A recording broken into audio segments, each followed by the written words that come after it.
And to you, Mr. Timothy We're Mangal. trying to do the social distancing. Yeah, we good. You all right? All right. Okay, callers, you want to hold back on the calls? I see I have some calls coming in on the WhatsApp platform. We are not ready for calls at this time. We are getting ready for our program inside Castries Southeast, and we are ready. Mr. Minister, good evening, sir. Good evening, Champagne, and good evening to all listeners and all followers, listeners, viewers, followers. It's nice to be here. We are on program number 25. 25, I was right. And I didn't even count it. And that is 25 unbroken programs. That's right. We need to give ourselves the bell. That's right. We have been able to conduct inside Castries Southeast. I want to extend special greetings tonight to everyone and to my very special guest, Mr. Mangal. We did promise you that we were going to continue from where we left off from our discussion on housing. But before we go there, I want to say a special good night to all our listeners, our followers. In fact, we have quite a few listeners in Houston, Texas, and my sister from another mother, if you know what that means, Margarita up in we shared the same birthday. Yes. Yes. We celebrated on Friday, and I want to take this opportunity to thank everyone who sent special birthday greetings to me, especially the crew at Sky FM. And you know what, you caught me off guard, and we were here on Monday, we spoke during the week, and I did not even know it was your birthday on Friday. People had to call me here and tell me it's the minister's birthday. Can you believe it? Yes, so Minister Ezekiel and myself shared the same birthday. I think Minister Herod was the day after, the day Saturday. After. I think it should be Minister Francis today. Yes. But I was saying, Margarita over in Houston, Texas, we shared the same birthday, so she made sure that she messaged me and she called me on the 9th, because we always exchange special. You know, it feels good. Usually when somebody tell you happy birthday or something, when people tell you Merry Christmas, you can say same to you, or Happy New Year, you can say same to you. But not very often you can say same to you. So you could say, in your case with her, when it comes to birthday. Right. So there are a few of us who share the same birthday. And so I send special greetings to her and the children and Cyprian and all of the others. There's a large section of the Biru family that's up in Houston, Texas. So I want to shout out all of them tonight. And all, you know, every day I get to know more and more people who follow this program day in, day out, whenever we are here. Also, I want to focus a bit. That rain is very unusual for the month of April. Very. I mean, we've had rain from the time. Now, sorry, Mr. We didn't allow Mr. Mangal to say his good night. So if you don't mind just saying good night to the people, and then we'll get back with Mr. Rain. Sorry about that. Yes, thank you very much, Champagne. And of course, it's a pleasure to be here again this evening for us to speak once more in a little bit more detail on housing. I would like to say a special good night to all St. Lucians that are listening from St. Lucia, and also those who are in the diaspora as well. I would like to sympathize with the people of St. Vincent with what is happening with the volcano across there, and also all of the persons both in St. Lucia and globally that are being affected by the coronavirus. All right. It's a very trying time in this world presently, and we believe that, of course, it's a time for us, our resilient people, as a resilient people, we will all endure and we'll all be victorious at the end. Thank you. Be strong. Thank you. All right, thank you very much, and it's always a pleasure to have Mr. Mangal on the program with me. and I know he's becoming a regular at Sky. At Sky, yeah. You made some very close visits. He's been there a few times. Visits, that's right. So I know he has his own following in terms of when he's on. That's right. But I was saying, yes, even before I go to the issues in St. Vincent, because I have that on the separate heading in what I'm addressing, it's the level of rainfall that we've had in St. Lucia. And I've not had the opportunity to follow what the Met Office is saying, but I find it very strange, and I was just a bit curious as to whether this would have been triggered by the volcano or the ash in the atmosphere or something, because the intensity of the rain that we've had from Friday to now, and especially in the wee hours of this morning.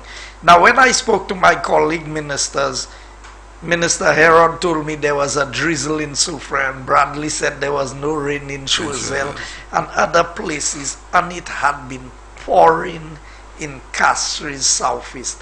I mean, Forestier always has rain, but it was exceptional rain, and the intensity of the rain, I knew we would have had some flooding, because when you look at that belt from Pitonfleur going back to the Badlil, and you look at that Mac River, and you look at that Bexon, Wavin Poisson rivers, and the number of tributaries that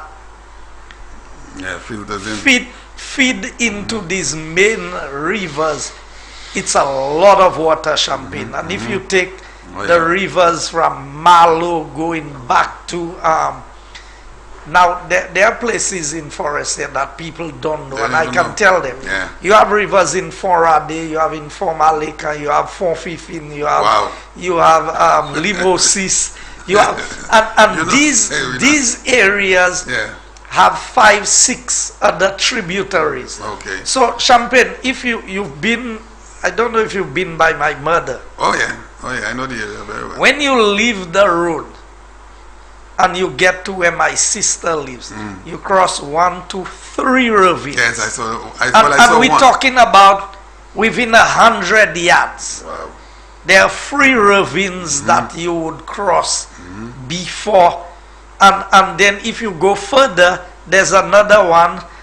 But if you go back, then there are about 5 other ravines in that area. Yes. All of these feed into the cul-de-sac valley. Right, through the Mac and then cul-de-sac. Now we've not spoken about Odsa and the waterways there, and we've not spoken about the rivers coming from where Priske Lash have his thing coming down. Now, a lot of people don't know, and in the upper Mac area, there's somewhere they call a Cox. Yes, that's in the heights of the Badlil, where they, and then we have not spoken about a Bapiton. There's an Bapiton there too. Yes. And people used to reside in all of these areas, and we've not spoken about Forgisne. So the bureaus that I spoke about, their grandfather was a gentleman by the name of Augisne, and in the area that he resided, that we call the Forgisne, in that area itself has a number of other tributaries. And that's coming from Maz. We call the Amaz in Forestier coming down. So that's why I tell you, when people want to come and represent the constituency, and they don't even know the constituency, but I'm just highlighting that when all of these, and when I saw that amount of rain, I know we had done a fair amount of desilting, but I was very worried about Bexon. So before I went to cabinet this morning, when I left home, I drove straight down to Crown Lands and these areas to check it out. And the water had gone up on the road just about maybe a foot or a couple. But within less than half an hour, the water had receded. And the area in Crown Lands that was always flooded, this time around, did not flood. Oh boy, we have to ring the bell on that. That is great achievement. Now, that says a lot about the World Bank project we've done. We looked at the drains and they were filled to capacity. I sent some pictures to you, Champagne, in terms of what we had seen. the work being done at the cul-de-sac bridge, I went down there and I actually took some videos coming all the way from CPJ, and you could see the level of water was up to the level, because the channel has been kind of closed to reduce so that they can create the bypass bridge. Right. Now, we don't expect that volume of rain in April. Yeah. But unusual. I am very happy. Not that I saw my other colleagues, because I saw some photos from Denry and Mikud and these areas, and I couldn't believe that houses got flooded and people got affected. And Bexon, where everybody knows when it gets dark clouds, people begin to worry. Yeah. In fact, one of the residents indicated to me that they had already removed their things from the floor level of the house and had started packing things at a higher level, only to find that the water did not raise to that level. Now, we're not out of the woods, because I can tell you the weather is not nice, and it is still raining in Forest. It is raining in Castries. I just spoke to my wife a few minutes ago, and it has not stopped raining. Now, sometimes when you see no rain in the cul-de-sac valley, but in the Badlil and in Piton floor, and then you'd head a river. When we used to go on Flabote, you know that you go in at nights. Looking for crabs. Yeah, and crayfish and different things. One time we were up in the Mac area on top, coming from Limosis coming down. And then we heard one noise behind us. And when we looked, the water, we had to run out of the river, not to get washed away, you know. But we said, but there's no rain here, but in the heights, it had rain. So I am quite pleased. Like I said, we cannot stop flooding. But the works we have done have mitigated quite a bit in terms of reducing the level of flooding. I mean, at the back of the post office in Bexon, that's the first area coming from in front of the Sun Valley Park. Right. When the water came from across that hill, and that comes from the Chopin Ridge going all the way to Sarod, all that water on that side of the hill comes into that area. And I was told today that the drain we built was filled with water to capacity, but it did not overflow to cause flooding in that area. And I am particularly happy for the residents of that area, because it is not easy dealing with flooding on a daily basis whenever it rains in Bexon. So we did well. I don't know how we're going to fare tonight. They can say, oh, you come and talk about that, and tomorrow it may flood. But at least today, we weathered it better than some of our colleagues in other areas that are not prone to flooding like Bexon is. Yeah, it rained a lot. Heavy too. A lot of rain. I don't know if Mangal wants to chip in on that at all. Certainly. Which river you know in St. Lucia is the longest river? What is it, Tumasi, they keep saying? No, that's the widest. Oh, the widest, the longest. The longest is the cul-de-sac river. The longest. So you have the watershed areas and the tributaries into cul-de-sac being pretty long. And where cul-de-sac itself starts would be right into the heart of the rainforest.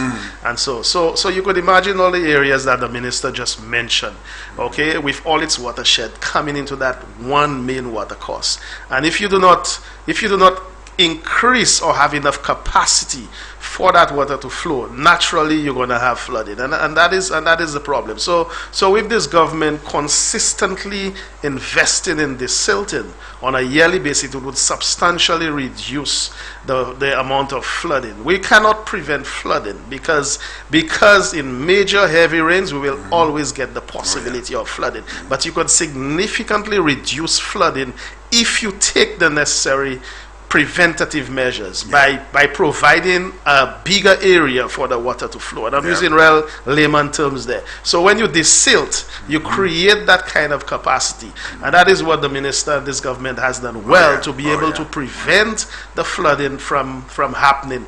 it may continue to happen with a greater capacity, but at the capacity that we saw today, normally in the past we would have had flooding in those areas. Sure. And what he's saying is that there were absolutely no flooding in those areas. It simply means that at least we are improving and we are in the right direction, and we need to continue to do so. Thereby we are saving lives and we are saving valuable property. We may be thinking that instead of investing $1 million, this government may be investing $3 million, and we might be saying that it is too much money to invest in flooding. But look at what it will cost the various residents when all of this stuff is destroyed in any flood. Right? It will be much more than the difference of the $2 million that you invested. Sure. So it is money that the government is well spending to protect the livelihoods and the safety of its citizens, and I must say to them, bravo for doing so. And all of us know the areas of Bexon. Even if you're not familiar with the area, maybe you live down in Soufrière, but you must have heard and seen it on TV. As long as it rains for 5 minutes, 10 minutes heavily, Bexon is underwater. And that doesn't happen anymore. What I saw, just about 2 weeks ago, we did some more desilting, because through the World Bank project, we've been able to run almost a continuous, as we saw the areas. And that's why I have to compliment my team from the DVRP, because they've really assisted us in putting forward some good proposals. So if we go to the Crown Lands area, there's an area there that we desilted about 3 weeks ago. And today the people reported to me, thank God we had done that work, because if we had not done that work, they would have been in serious trouble in that area. Other areas that, like I said, where people were always getting flooded, if you know by Like It Back, when you're passing on the highway, you'd see we channel all of these drains in that area. The houses in Crown Lands where there was a lot of flooding, the gentleman who did the work there is one by the name of Vincent Cade, and he has his garage in that area. He has his equipment. He's familiar with the area, so he did even more than what he was paid for by putting additional drains to get the water out of the area. And it's today we saw the volumes of water that these drains carried and how well it worked in reducing the flooding in the area. Now, some of these drains may have built some silt with that heavy rain, as you would have seen with the water getting to the level of the bridge, and in one area getting onto the road. But before we can clear this area, if we get that same level of rainfall, we will get flooding, because now the capacity of the river has been reduced before it overflows its banks. So right now, less water will overflow the banks than when the river is desilted to the riverbed. Because of the added silt that's coming in. Because of the added silt that is coming in. Now I want to turn my attention a bit to St. Vincent and to express my solidarity and my support to the residents of St. Vincent, because we see what has happened with that volcanic eruption that we have seen there, and the level of instability and just the uncertainty. None of us like uncertainty in life. And when you have to deal with a situation where you're waiting and you're waiting, and this La Soufrière has been acting up for a while. So I know that the minds of the people in St. Vincent has not been at rest for a while. They have not had the opportunity maybe to even have a good night's sleep, because when you know that volcano in the area is rumbling and you know any moment something can happen, it's a challenge for the government over there to deal with that crisis. Because you see, with a hurricane comes, and in 12 hours that might be over. You can go out and you can assess the damage. Look at how long this thing has been going on. The ash itself is another disaster by itself, apart from the volcanic eruption. Because you're talking about the impact of agriculture, and we know the role that agriculture plays in the economy of St. Vincent. What is going to happen? Already dealing with COVID, and look at how it has affected Barbados. I mean, at 3 o'clock it was like nighttime. I don't know. I got quite a bit of dust by me from the volcanic ash. Thank God we had the rain. So yes, the rain may have caused some inconvenience for us with the flooding, but it has also helped with the impact on washing away a lot of that dust that could have a really detrimental impact on our agriculture. So think of our short crops like melons, pineapples, tomatoes, lettuce, like tomatoes, and celery and parsley, and all of these things, because we don't know the level of minerals that would be involved with the ash. And when I saw with the rain how the ash got hard in some of the guttering of the people, because I was wondering how ash, something as light as ash, could cause the collapse of a roof, as I heard. But when I saw from the videos, I realized, and our prayers and our support as a government, we had an emergency cabinet meeting on Saturday evening to assess the situation and get reports. And today I know the PM was in the heads of CARICOM meeting, looking at the aid that is going to be given to St. Vincent in order to help them to manage that situation. Unfortunately, because we are so closely linked to each other, whatever happens, when it's a hurricane, it affects the entire region in one way or the other.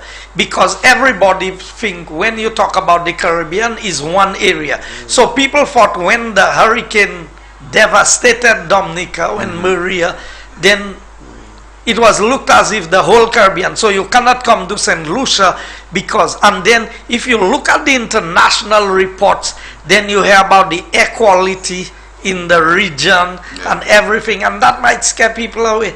But the amount of fresh air we have in this region, even with the level of pollution that we get from the ash, I believe our air quality, especially here in St. Lucia, is still better than some of these first world countries that people would go to. So we want the rest of the world to know that we are not closed for business. But we have been impacted directly, even if the volcanic eruption was not in St. Lucia, because the airport has been closed, and you have been impacted, Champagne. Oh, for sure. How many flights we have had that was cancelled? Today, I mean, flights were cancelled again. I know Saturday, British Airways, the passengers were on board and ready to leave, and they said because of poor visibility, they could not leave. So they left yesterday. Yes, I know they left yesterday, but I was so happy when I woke up this morning and I could see Mount Jimmy from my home, and I could see Peter Flaw, and I could see the Mon, and I could see Buckeye and all the areas, the entire mountain ridge in Chopin and these areas. Because on Saturday and on Friday, you could, the playing field, there's a playing field and the school behind my house, about less than 50 yards away, and I could not see it because of the fog that had built up in the area. And so I have friends in St. Vincent. I have quite a few friends in Richland Park in St. Vincent. I've been trying to get contact with a few of them to find out if there's anything directly that we can do. And I know I have been in touch with some of the agencies that are trying to put things together so that we can see how we can help St. Vincent to ride out the worst part of this. So we want the people of St. Vincent to know that they are in our thoughts and our prayers, and more than that, we are doing tangible things to see how we can assist, whether we make contribution through the various agencies, NEMO, or whatever format. And I know a lot of business people are looking at what can be done to assist them. So I want the people of St. Lucia to continue to focus and pray for them. I have to congratulate our Ministry of Health once again and all our frontliners. When I saw our COVID numbers down to 105 active cases as we speak. You have to ring the bell for that. Yes. Coming from 1,000 plus, but it's the deaths that continue to be of concern to us.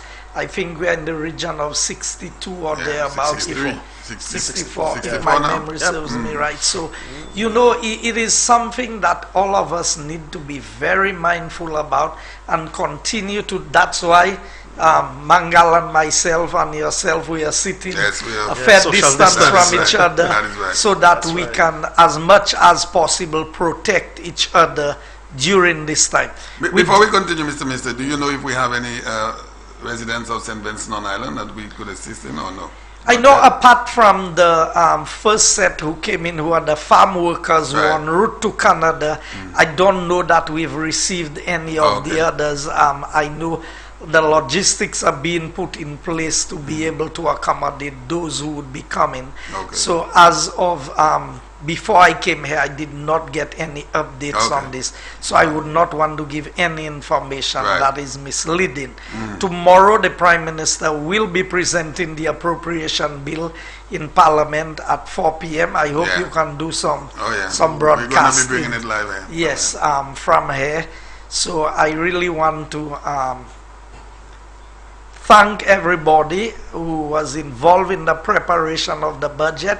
We are going through the final phase of this budget debate during the remainder of this week, and as of next week, we begin to implement the brand new budget under this cycle of governance. We did promise you that we are going to focus on housing, part 2 of our mandate in terms of bringing you the information. And so I will hand over to Mr. Timothy Mangal, who will give you an overview of where we left off from housing, and then we are going to place some special focus on the shock housing development project tonight. Thank you very much, Mr. Minister. And Champagne, just before I proceed into housing, just to add a little bit on the St. Vincent situation. The Minister says he knows ash to be something that is very light, and he would wonder why would ash be so heavy or stick so much into gutters. The ash we know from fires, burning bush and so on, is a different ash to the ash from the volcano. The ash from the volcano is like a silica that when it settles and when it dries, it can actually be like crystal, like glass, and also it's a bit cementitious. That is why it is so dangerous for us to be able to for us to be able to breathe that dust. And the worst part of it is you might see the environment around you look clear, but if you look at the vehicles, like this morning when I got up and I drove my vehicle, it had quite a bit of ash on the windscreen. I packed it, I got to my destination, Champagne, I packed it for about 15 minutes, and when I got back on, there was yet another set of ash on. So I'm asking all St. Lucians that, you know, to be very careful. Okay, that ash, that if you breathe that ash in concentrated numbers, although we're quite a distance away, but it can have an impact on our health. So, and that is why, that is why the Ministry of Health has advised that more so than COVID, you need to wear your mask, especially when you are out there, and avoid using the air conditioning system in your vehicle as much as possible. Correct. So it is even more so important now. Thank God at least we had the mask because of COVID. But it's basically the rooftops that collapse is basically the accumulation of the ash, and it gets wet, so it's like compact. Then it brings so just in the same way that you're going to have in the first world countries, in the cold countries, they would be designing for the width of snow. Here, unfortunately, we do not have snow. Well, fortunately, we do not have snow. So we do not design, unfortunately, for width, for that level of width. So by the time you got a certain thickness, and I saw in Barbados, I saw some shoveling of about 6 to 8 inches of ash at one point on top of the roof. So when that additional weight accumulates and concentrated on the roof, then there could be possibility of collapse. Yes. In fact, one other thing I wanted to say is for people and their vehicles. Now, I know that the tendency is to try and wash it out as quickly as possible, and people try to use a limited amount of water. The advice is that there are particles of glass and rock in the ash that is not visible to the naked eye. And that is why breathing it in is so detrimental to your health. But more so, you have to use a pressure hose, a pressure wash or a water hose to wash out your vehicle. And whatever cloth you are going to use must be soaked in water, or else you might find that it will damage the spray paint. You will see scratches on your vehicle that if you do not use an adequate amount of water. So we want people to be very careful in how, or else you might have to do another paint job after this this volcanic and we may not necessarily be out in the clear, because don't forget that the volcano continues to erupt. The professionals from the UE Research Center is saying that it might be as dangerous as the 1902 eruption. And if that is the case, it would be going on for quite a while, probably even weeks and possibly even into months. I saw some news on the BBC this morning, and they said the 1979 eruption lasted for 10 months. Yes, 1902 actually went all the way, May 1902 went all the way into 1903. So if that happens, Champagne, in any one of those explosive eruptions, and we have a change of wind direction, that wind start to blow more northerly rather than northeasterly or easterly into Barbados. It comes now to St. Lucia.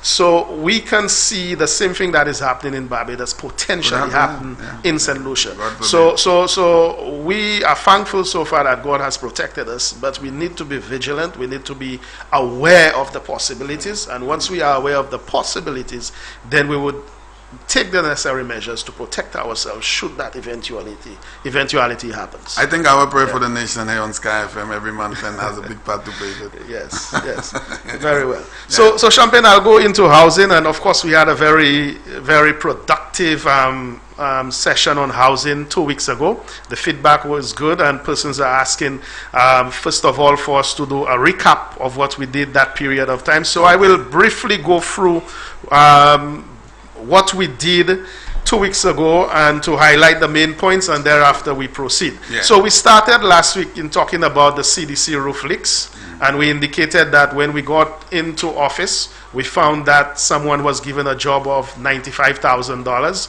That job did not solve the problem. That person wanted another over $500,000 to do the work. We came in, we said no. We brought in some professionals from the United States.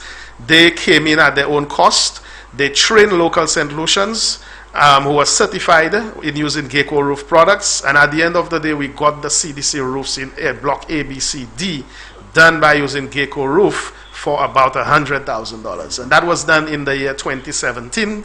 To date, we have had no complaints from the persons in the CDC because of the work that was done. Late last year, you saw the painting of the CDC buildings. We told you that that is a project that the minister initiated 2 years before, wanted it to have been done for the 40th anniversary of independence. Because of some challenges, it was not done then. However, that project was successfully implemented last year, and you could see the beauty of that particular area, highlighting the colors of the national flag.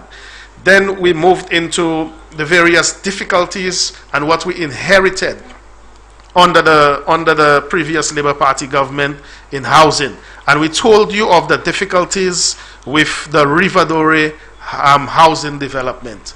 That when we came in, we found that a local developer, a private St. Lucian, was previously given to do this project as a public-private partnership arrangement with the National Housing Corporation. He was removed and he was replaced by a company called NHC Bow. NHC Bow being a consortium of National Housing Corporation and a company from the UK called Bow Panel. That company, the land was transferred to that company. That company owned 51% shares, the foreign company. They did so without an alien landholding license, and that is required before any foreigner or any foreign company own land in St. Lucia. For that, they were supposed to put into a fund the value of the property. So say, for example, if the value of the property was $10 million, they were supposed to put $10 million into a fund. They never did that, but somehow the land was transferred to them, right? And they never commenced any construction work. They never built any houses. While all of that was happening, the local contractor, of course, sued National Housing Corporation. The foreign company was no longer around, and the judge ruled in the favor of the local contractor and awarded him compensation to the amount of over $7 million. This government of the United Workers' Party had to find that money. Cabinet had to approve and find that money to pay to the local contractor. All of that was done without St. Lucians getting a single parcel of land sold to them or a single house built. And that was done under the previous administration.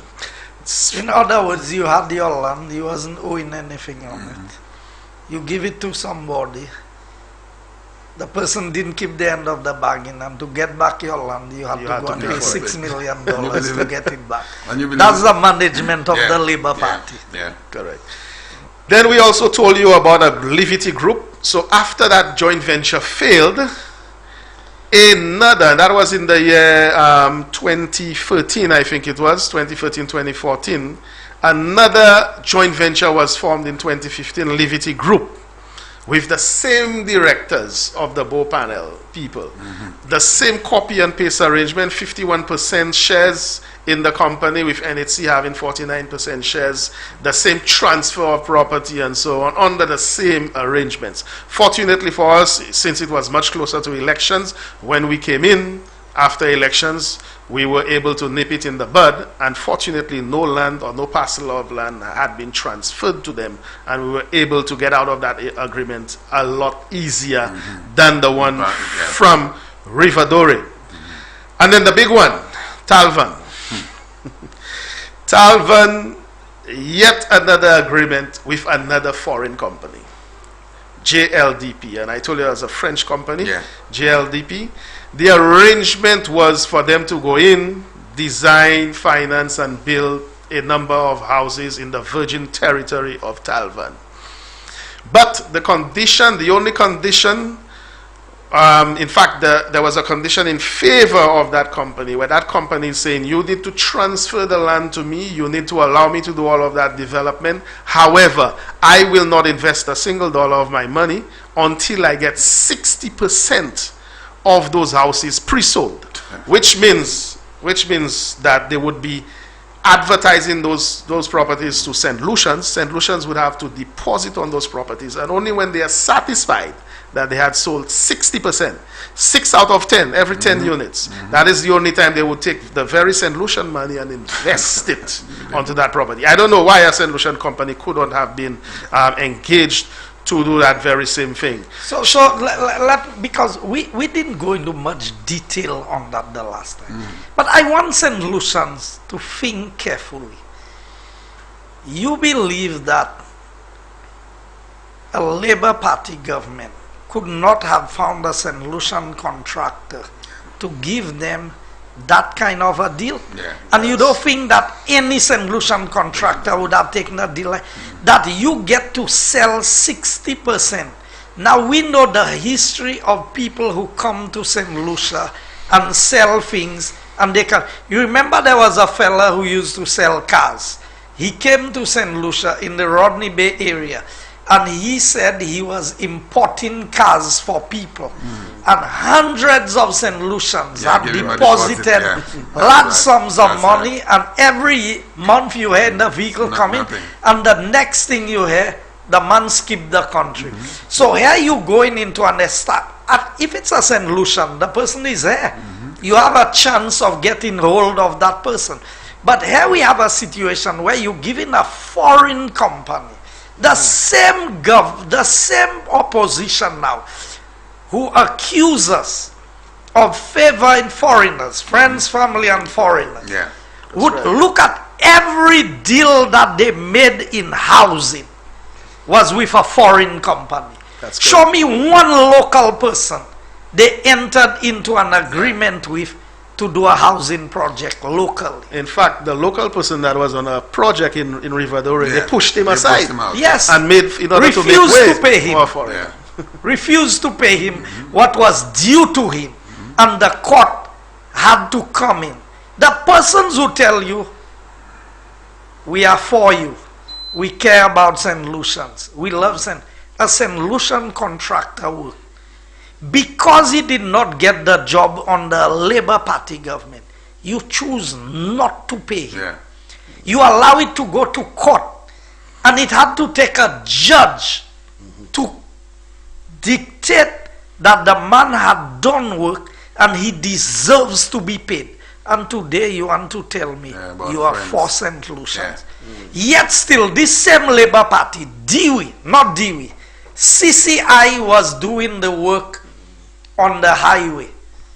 Remember during World Cup, they were paving the 4-lane, going up from VG roundabout to Shock roundabout. And then government changed. We inherited the project. When we inherited the project, they claimed some money that we said, we are not owing you this money, we are not paying you. You know, the 5 years passed. You know, when Labour Party won that was between 2006 to, you know, when Labour Party came into office in 2011, they went and paid the fellas almost $1 million. My goodness. After 5 years. But a local St. Lucian, who everybody could go and see the work that he had done on the Rivadore housing project, you allow him to go to court. You pay your lawyer thousands of dollars, and I read it here the last time, thousands of dollars to defend a case, not to pay a local man for work that he had done. That's the Labour Party we are dealing with. And in addition, after you do not pay him, and there was work that he in fact did on the ground, the 5 years you spent in office, you did not even protect the works. There's what is called protection of the works. And I'll explain that. So for example, if you already cut roads, right, you already cut the drains and so on, okay, you've placed in, let's say, your sub base on it, at least you've done all of that work. Even if you're going to stop the project, you need to at least seal that surface. So then you know whatever is there is already protected. You're not going to lose it. But if you do not take those necessary measures, you would have lost all of the work that person. So by the time we got back into office in 2016 and we had to look at the project again, the only thing you could have salvaged from the project was probably a few buried pipes under the ground. All of the works would have already been destroyed.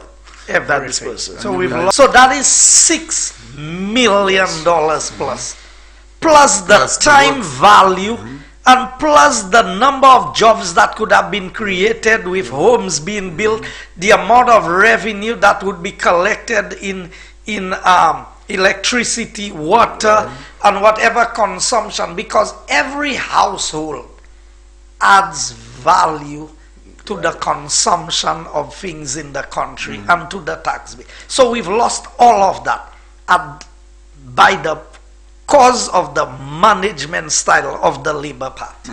Correct. And so then we, like I said, we move into Talvin. And of course, that agreement that we found that was signed between the National Housing Corporation and JLDP had placed that in a serious disadvantage, because Heritage is yet another parcel of land that is tied up and we cannot move. And you know, like I said 2 weeks ago, that whole area was one block and parcel. So all the persons who is in Talvan's quarter phase 1 and Talvan's quarter phase 2, and I gave the numbers last week, a total of over 80-something people with over $16 million worth of value of construction. Okay, all of that was tied up to that same agreement with JLDP, despite they were not going to develop those lands, but because it is over the same block and parcel number. Had they taken the NHC to court, all of those lands and all of those people with their houses could have been delayed before we would have been able to rationalize that property and give persons title to their property. So understand that, Champagne. You are entering into an agreement with a foreign entity, and you're giving them a block and parcel number with over 60 St. Lucians owning houses. 88. 88 Yes. St. Lucians own houses on that land already, but the Labour Party government gave a foreign company, was entering into an agreement to give them title to the land, 51% of the land where St. Lucians own their houses. Now think of it. When people squat on government land, government cannot even go and remove them just like that. You have to do the rationalization and arrange them. This foreign company had no obligations to the people there. So, I mean, it is a crazy government that would do something. So all the assets that, because there are some nice big houses built on the property.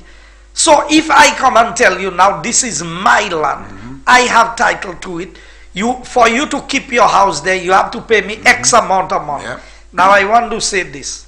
Up to today, Mr. Mangal, I know you're not at the NHC, but my colleague Minister Ezekiel is still complaining, not complaining, or putting a case that for the squatter land, we have to give it at a better concessionary price for his people because they've been occupying the land. So that is a discussion. I want to assure Minister Ezekiel and the residents of the area that we will put forward the best possible case scenario on their behalf, and if there are any adjustments that can be made, it will be made. Yeah, the only thing I will add, Mr. Minister, and of course that is something that he will take up with yourself and the board of the National Housing Corporation.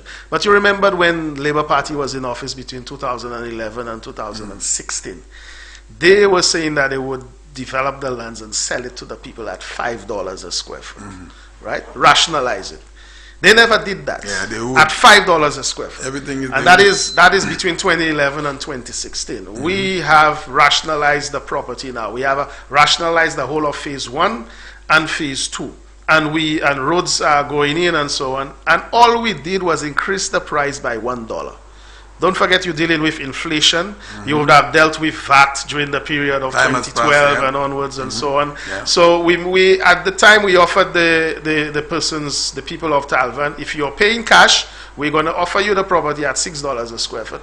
If you're paying over a period of time and you enter into a payment plan, an agreement with the NHC, then you would pay at $7 a square foot, which I find is a reasonable understanding. But of course, I agree with the minister, if there's any possibility or any way you could relieve the people and assist them in that regard in any form, fine. I mean, that would be agreeable. So but I just wanted to put it on record that the parliamentary rep for the area is putting a very strong case forward for his people, on behalf of his people, and that is what representation is about. That's right. Because if it was in my area, he can tell you I had a big back and forth with them in Forest here. When they tell me they're going to sell land in Forest at $12 a square foot, I said, fellas, why you all selling land so expensive for my people? But by the time you look at the value of the land and the value of the infrastructure, there was no profit being made on this. It is just that you had to bear the cost of the project. And I mean, I'm proud of what I owe the audience some aerial shots, because you should see the houses that are up in that development now. In fact, I went to Forest Day over the weekend, and I was surprised to see the number of houses presently under construction. It looks like almost every other lot has a house being built presently, and there are a number of beautiful homes that has gone up in that place. Expensive houses that going up. And you see what we did back then in the opening ceremony when we did the virtual reality of that area with the houses. Forestier is almost looking like that already. And one of these days, like you said, Minister, maybe do a drone shot of it and let people see what it is. Now we have to do a cleanup of all the drains, cut the grass, and then do that. Yes. Okay. Now going to the cost of development. You see, Champagne. If you, I hope you could realize that if you look at business in St. Lucia, business people are into business for profit. There's no doubt about it. Everybody. Yeah. Look at the successful businessmen in this country. Do you see any of them doing a housing project? I have not seen any. Right. They will not go and do a housing project, whether it be land or whether it be house and land packages. It's because that there is very little to no profit in doing a housing project. You really have to love getting involved in this and have a passion for it to undertake it. There are a lot of challenges. The cost, when you go through breaking down the cost of doing a development, that does not include the cost of the land. After you purchase the land at whatever price, to develop that property will cost you anywhere between $9 to $12 a square foot, based on the topography, based on the slopes, based on the various areas. You have to meet requirements of open space, 5% for DCA, and so forth. So let's just imagine, right, that you spending the minimum $9 a square foot on a parcel of land. Let's just say you allocate $3 a square foot for the raw land. That's $12 already. You take in a loan, you have your interest to pay. To probably break even, you would have to sell that property at about $15 a square foot, right? Exactly. So that is why some people will tell you that it is costly, or the government is not making land affordable or available, and so on. And at that time, it becomes ridiculously too high for the customer. Correct. At correct. $16 correct. or correct. $18, that is why. Say, wait a minute, that is why I always say, and I will advocate here this evening, we need to do some form of reform. Okay, in order for us to be able to afford to give the people of this country more affordable lands and more affordable housing. Yes. And I will go into, like, Lucilec, for example. Lucilec is guaranteed a profit. Right?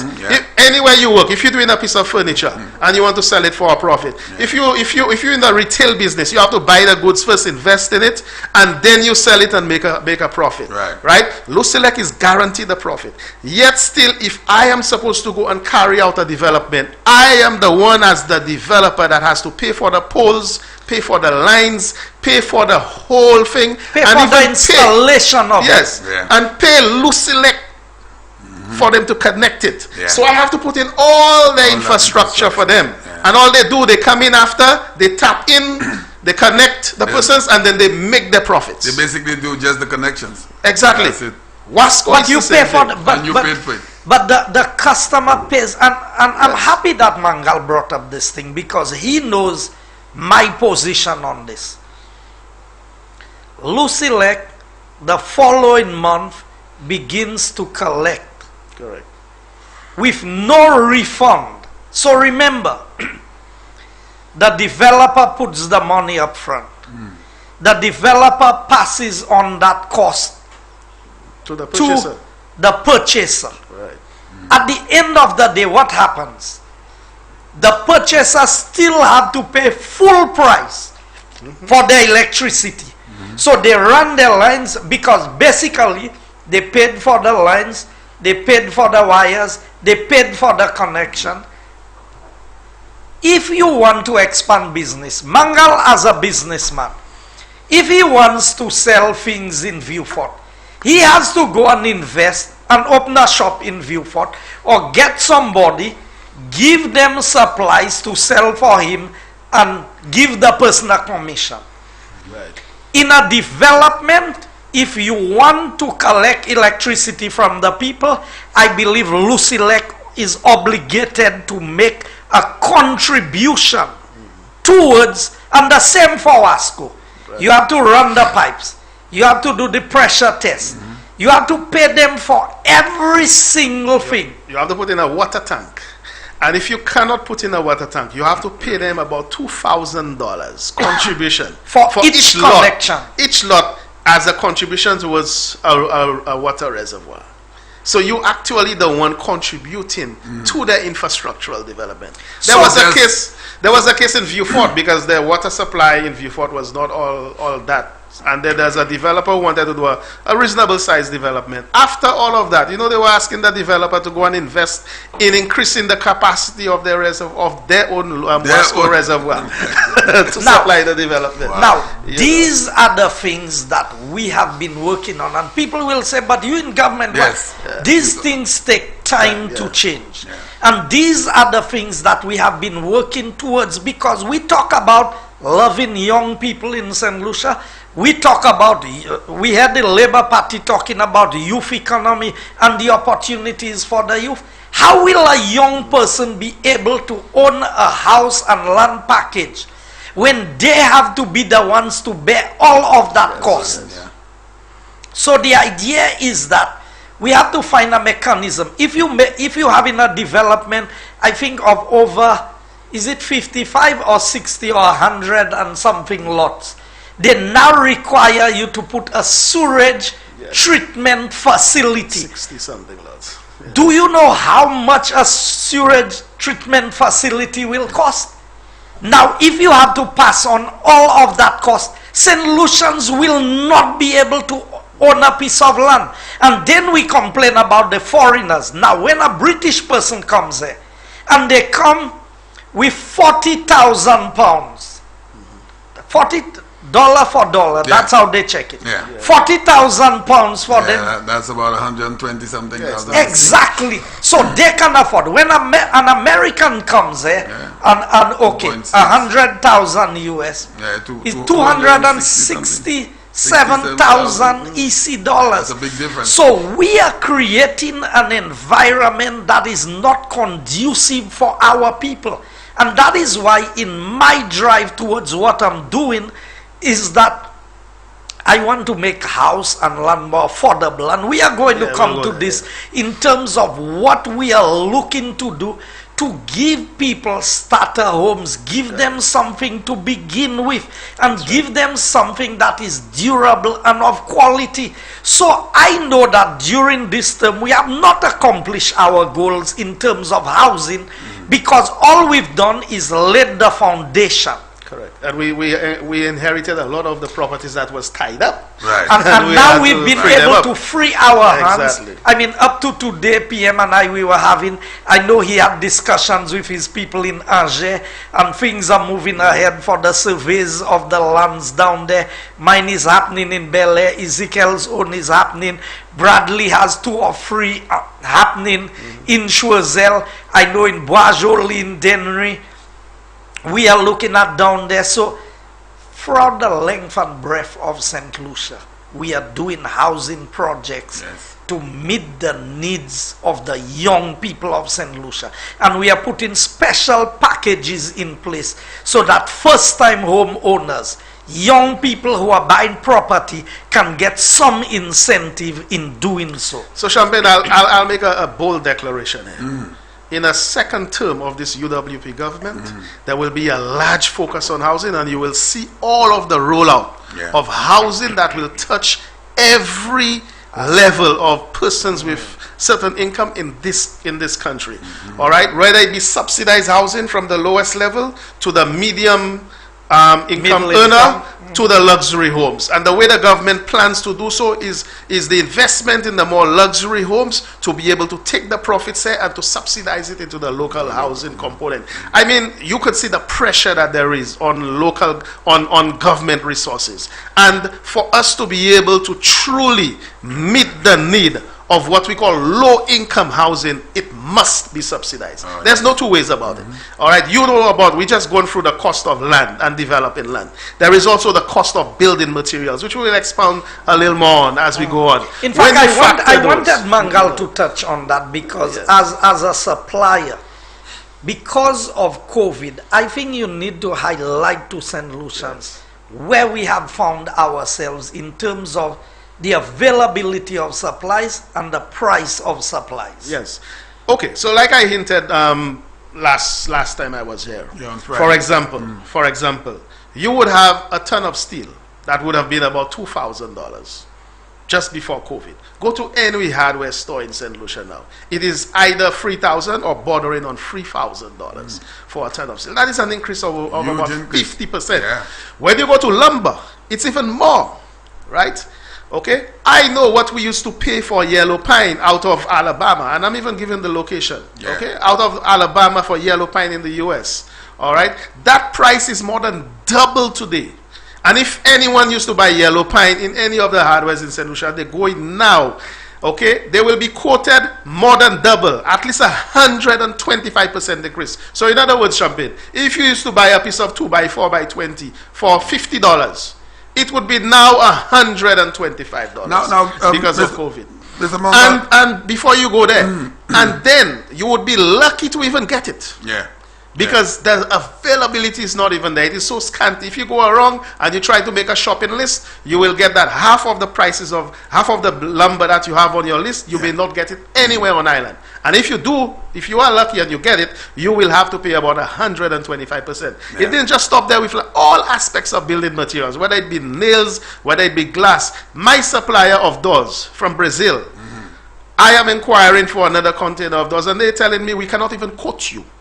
Okay, we have to put a ban or a stop, a temporary stop on exporting. Why? Because of the numbers in our factory and COVID protocols. We cannot produce the quantities for us to supply. And in addition to that, our glass in our doors is coming from China. And China, of course, the freight is more than double. The availability is not there. So in some cases, we simply cannot even get the materials, either through freight being too expensive or the cost being too expensive. And this is what we've been facing. I am happy you explained that to the nation, because the ordinary citizen, the first thing they're going to say when they go to a hardware or department store is government Hosei Bagay. Government Hosei Bagay. So I'm happy that you're saying that. Now the main reason for that is because of what you said, the lack of capacity at factories. Yeah, that's what. And I suspect persons are saying that in the grocery shops, or the supermarkets, there's also an increase. I don't really shop, so I you have to I be don't careful know when you make that statement, because some people say they don't go to the supermarket. You have to be careful. Well, it's because I have competent people doing my shopping on my behalf. But I do hear the complaints from my wife as well, right? So, and I can very well understand it's the same thing that is happening. There might be lower production, so there's not the availability, and also the shipping costs would have increased, and naturally those persons would have to pass that on. I'm sure a lot of those supermarket goods are price controlled in any way, so they must do a declaration, and it's from that declaration they will be allowed only a certain percentage markup. So really and truly, it is not the fault of the government. It is not the government that is squeezing the Malay way and so on. And I know if the government had its way, if the government by some means would have been given a huge donation by some celebrity overseas and so on, the very first place it would invest that money is to subsidize housing, subsidize food, shelter, and clothing for the people of this country. So, Mr. Minister, the government has absolutely nothing to do with the increase with lumber and steel and all of this. Mangal can tell you, when we did material for St. Jude was a problem. One time you could not get a piece of 2x4 on the island available of pitch pine. Because, I mean, that is, people have not taken time to fully understand the magnitude of the impact of COVID. We have looked at the persons who are affected, the persons who have died, but beyond that, the impact of COVID it's going to take decades for people to fully comprehend and understand. The number of businesses that have closed that will never reopen as a result of COVID, because these were borderline businesses that was already hand-to-mouth businesses. And then when COVID came, what happened is that they just could not survive. So we need, and that is where people need to come to appreciate the level of management that we've had in this country. I mean, prior to the situation in St. Vincent with the volcano, the Prime Minister had already declared that in a couple of months they would not be able to make public servant salary payments. Now here's what I have to say to my colleagues in the Labour Party, who always criticize St. Lucia. They say, they criticize foreign investors. Dr. Ralph Gonzalez is an affiliate to the Labour because they are like sister parties. Yes. You know what Dr. Ralph Gonzalez said? Thank God for a sale of one property in, is it Mustic? One of the Grenadine Islands. One of the Grenadine Islands. Okay. I think it's now on that one property. I think the government made taxes of about $15 million or there. Now, that is why they were able to make salaries the last month that they made salaries. Now, what's the size of that island? Or that islet? What's the size of it? And yet still, a property was sold to a foreign. You see, double standards by the Labour Party. Now they will applaud their colleague in St. Vincent, but they will criticize the government in St. Lucia if you do the same for thing. selling carbot. And I wanted to say this about carbot since we are on the housing thing, and Mangal can bear me out on this. NIC has tried several housing projects. I think the last one they did was Emerald Development in Corrie. That has not been completed. Hold on. NIC has lands sitting there. I know they have about, on the way to Ancillary there, before you get to Otamo, at the end of the Roseau stretch, by Masque area. Gloge. How many acres of land they have there? So when they come and they say, oh, but NIC could have bought the land themselves and do a development. NIC is not a developer. NIC has an arm that does developments, NIPRO. How many successful developments? It's because they do business with government, and government goes into an arrangement with them where they are guaranteed rental of the property. So whether it be the police stations, the financial center building, the Ministry of Communications and or infrastructure. So we have to know. So you think NIC can buy the land and go and build a golf course and run it? Who come in and there and play golf? You see, that's the level of stupidity that you get from the Labour Party. And after they are so foolish themselves, they make their followers and the people who listen to them more foolish than them. So the people come and repeat this nonsense.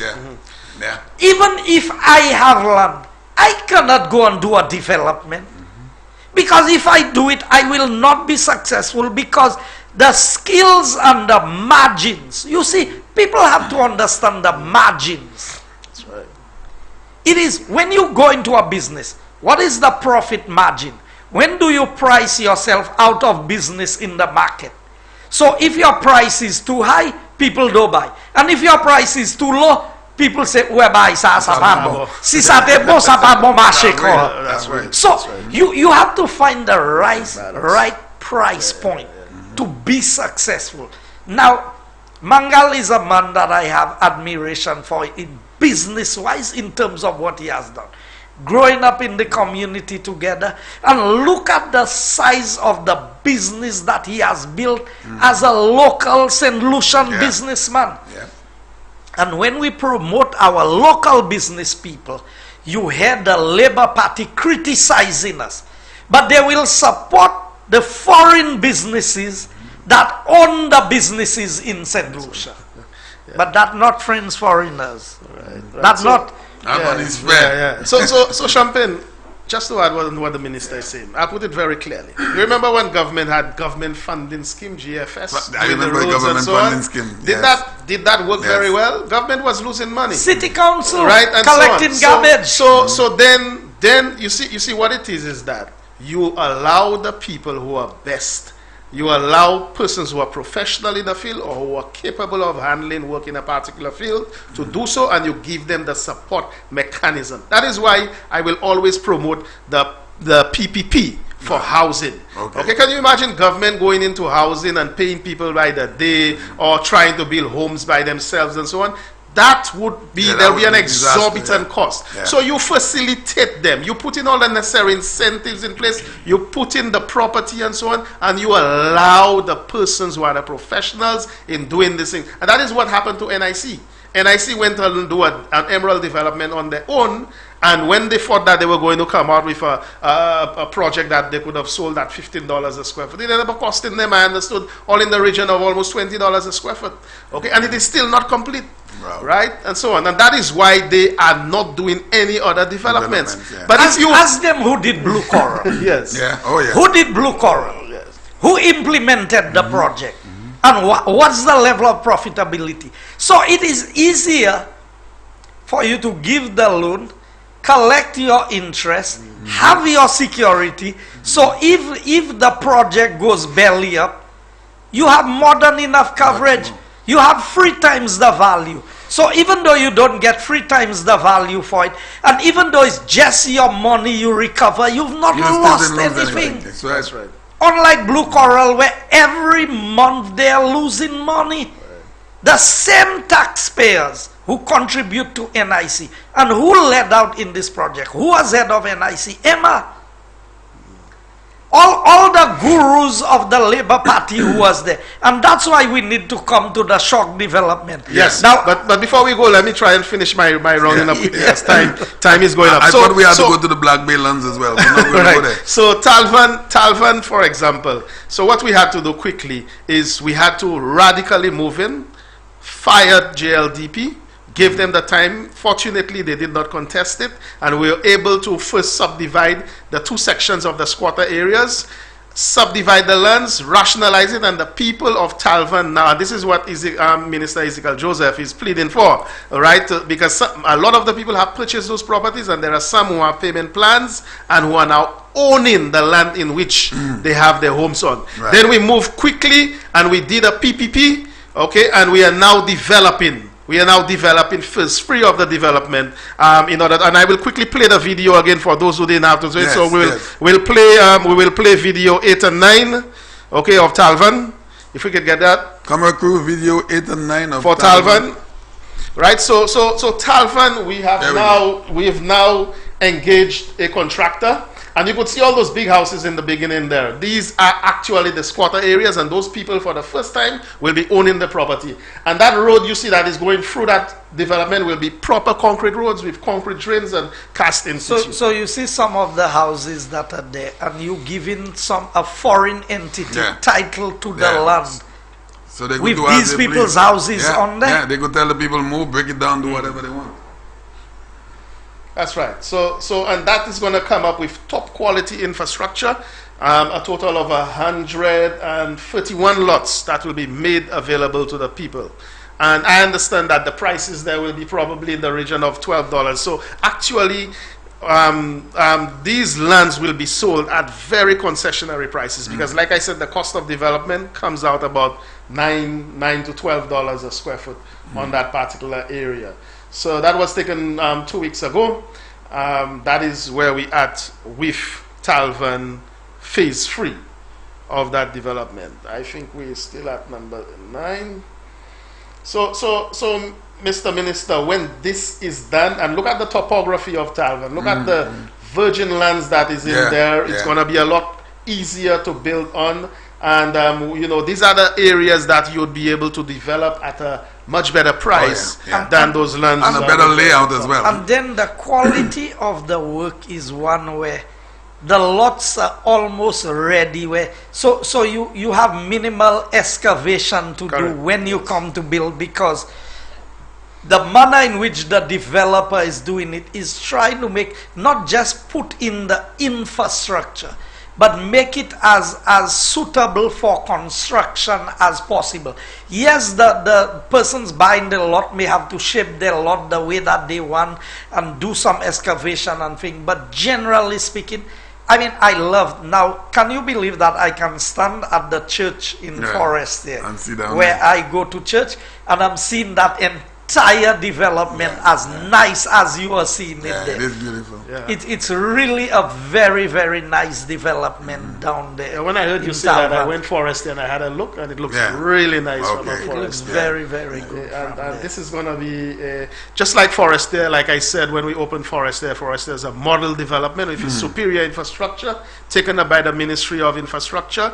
This development will be a replica of what has transpired in Forestier, and we are going to have a development with superior infrastructure for the people of Barbados and for St. Lucians generally. Now those roads, do they lead into another community or it come back around? Oh yes, it leads into... there is a standard now that there is actually 2 roads into that development.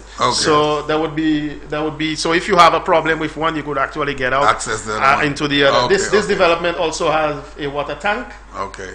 So that is the way it's going to be. It looks really nice. And if we get to play video number 13, Champagne. This is going to be what Talvan will look like when it is completed. Video number 13. Video 13. We'll see what Talvan looks like. So this is what this government is going to be giving you. Just a quick recap we're doing of what was presented last time. If we get video 13 on, and then we'll go straight into shop. Right. So this is an animation of what Talvan will completely look like. When it is completed, you could see it has its open space. You could see it has a number of a proper road network, and that road network is all, of superior quality. And then all of those houses that you see there are actually homes that will be built by the private individuals, and the government itself might be looking to partner with private developers to do a certain percentage of the homes where land and house packages will be made available for the people of St. Lucia. It's a really nice road connection, the interconnection. Yes. I think we could stop the video there. It's a lot longer, but we could stop it there, and we will go into shock.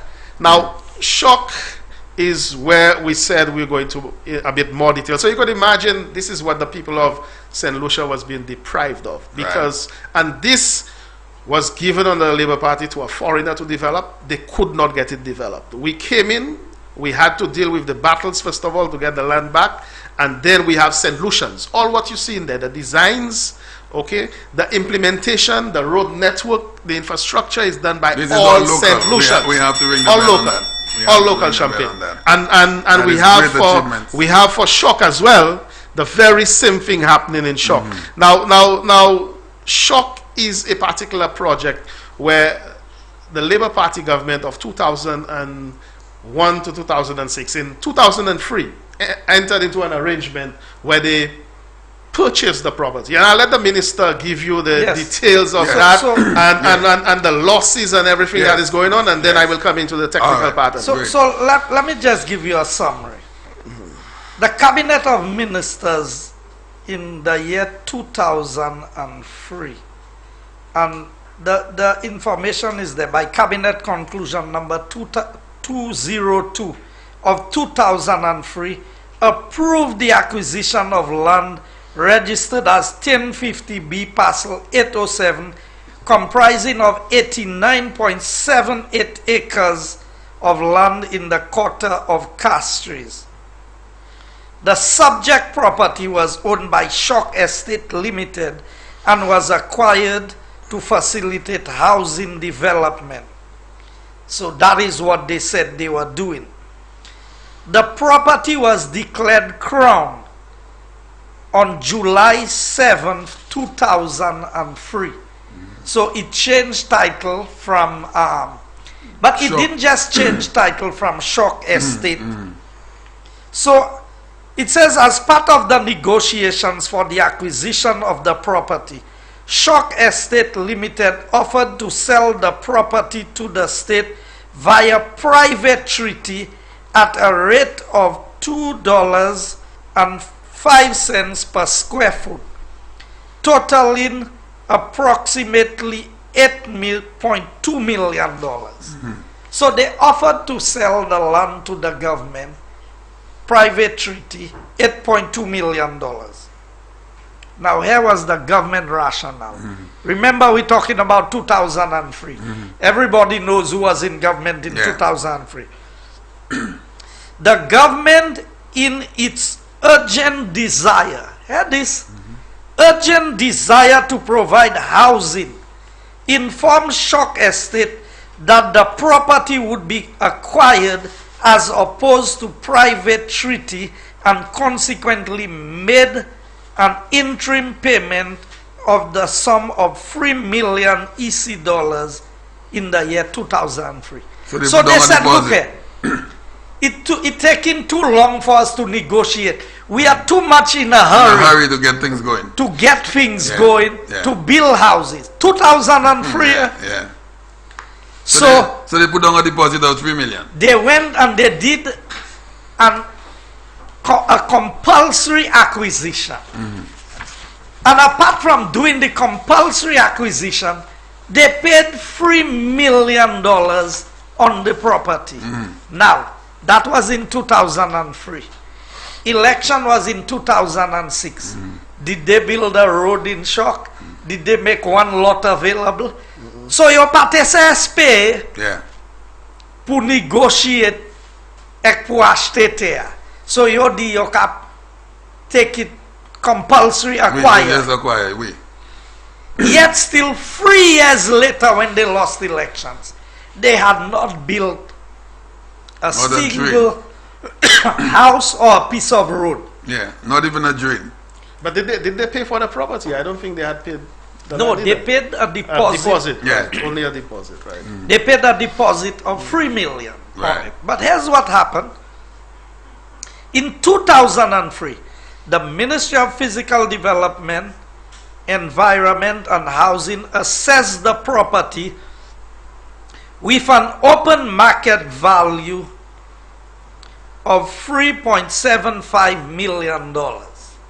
So here's where the trouble started. Shock Estate was asking for 8.75 million for the property. You could not wait, so you went and you did a compulsory acquisition. And that's normal? Yes, that's normal. Okay. Anything in the public interest, you can do that. I guess the fact that they had agreed to sell made it easier to do a compulsory acquisition. But here's the thing. Look at the discrepancy. So you pay them $3 million on the land that they were asking $8 million for. But when your people actually evaluated the land, they said the land is worth 3.75 million. So if they had just waited, done their evaluation, they could have gone to Shock Estate and said, look here, according to our evaluation, here's what the land is worth. So let's get a middle number in between what you're proposing and what we see as the actual value. By letter dated October 20th, 2003, the authorized officer wrote Shock Estate Limited offering the sum of $3.75 million as full and final compensation for the acquisition. Now, if I tell you my thing is worth $8 million already, you think I'm going to accept $3 million when you have already given me $3 million and you already acquire it? That's right. You see, you're not negotiating for purchase again. No. Because the government has acquired the land. So the government lose the opportunity to have the upper hand in the negotiations. It is as if you have agreed to pay me my 8.5. So, no, but here's what it says. The landowners submitted a compensation package in the range of $9 million, which was the 8 point something, but they were, or 9 million. Here's what they said. They submitted a compensation package of 9,659,717 to 10,598,313. So they said, look, the price range is between that now. 9.6 million to 10.5 million. Dated June 7th, 2004. So that is 1 year later after the acquisition. During the negotiations between the authorized officer and the landowner, suitable compensation was determined for the acquisition of the 89.78 acres of land. However, an amicable solution was never reached, and as such, the matter was referred to the Board of Assessment. So when there's a dispute between, you take my property, you want to pay me that value, I have my own evaluators, they give me the value, it goes to a Board of Assessment. Right. And the Board of Assessment now has to make the determination to come up with what is the suitable price for both parties to agree. It's like an arbitration. Right. Exactly. Right. So the NHC took possession of the land in or about the year 2004, but has done no development or established any infrastructure apart from tracing roads. The property was transferred to the National Housing Corporation by instrument number 6551 of 2005 in December of 2005. So here's what, understand, and I want all St. Lucians to understand what I'm saying. They said they could not wait to negotiate with Shock Estate. They did a compulsory acquisition in 2003. 2 years later, they transferred the land to NHC. Still nothing has been done. They lost elections in 2006. Nothing was done. So that's 3 years later with the urgency. So remember what they said about immediately.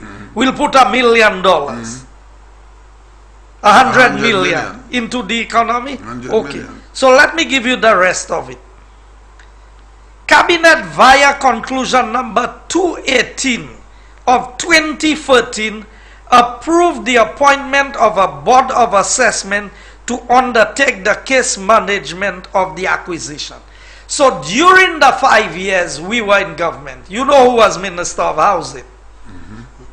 That was under his portfolio. So there we were with 89 acres of land acquired, accumulating interest, nothing happening, because as long as government has not paid, interest is accumulating every year. So think of it, from 2003 to when we came back into government, when I became Minister of Housing in 2016. And we will see how quickly this administration moved to deal with that matter. So they appointed in 2013, that's the Labour Party back in office. They knew what they had started, so they continue. In May of 2016, you heard that? May. Few days before the election. Right. So a Board of Assessment was appointed in 2013.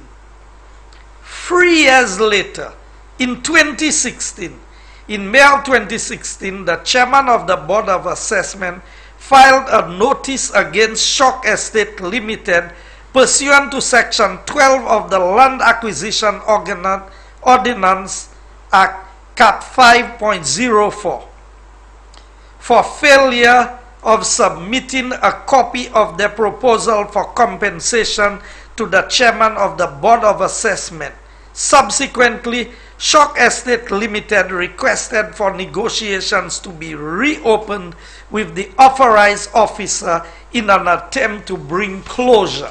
And I have all the documents to back up what I'm saying there. So if anybody in the Labour Party or former UWP party want to challenge me on this, they can challenge me. I can make it available. Sometime in June of 2016. What happened in June of 2016? Elections. So we were not the ones in charge yet. In June of 2016, the attorney for Shock Estate Limited reopened negotiations with the authorized officer and presented compensation settlement in the range of 9 million, the same price, 9.6 million to 10.5 million, plus interest over the subscribed period from July 2003 to June 2016. That's 13 years of interest at an average of how much? 6%. Oh, that's a lot of money. That's going to be a lot of interest. So 13 by 6. 13 fives is 65. So that's 78. That's 78% interest on the value. So think of if we had to go into this thing. So the authorized officer came in and had to do what was required. I will not go into all of the other details because I don't want to bother people. But remember, they had paid 3 million. Yeah. The projected compensation now to bring settlement when we came in. So in 2017, we wanted to bring closure to this. The proposed settlement by the team was for $5,624,193.88. That's in addition to the 3 million. That's in addition to the 3 million. So we were faced with a situation.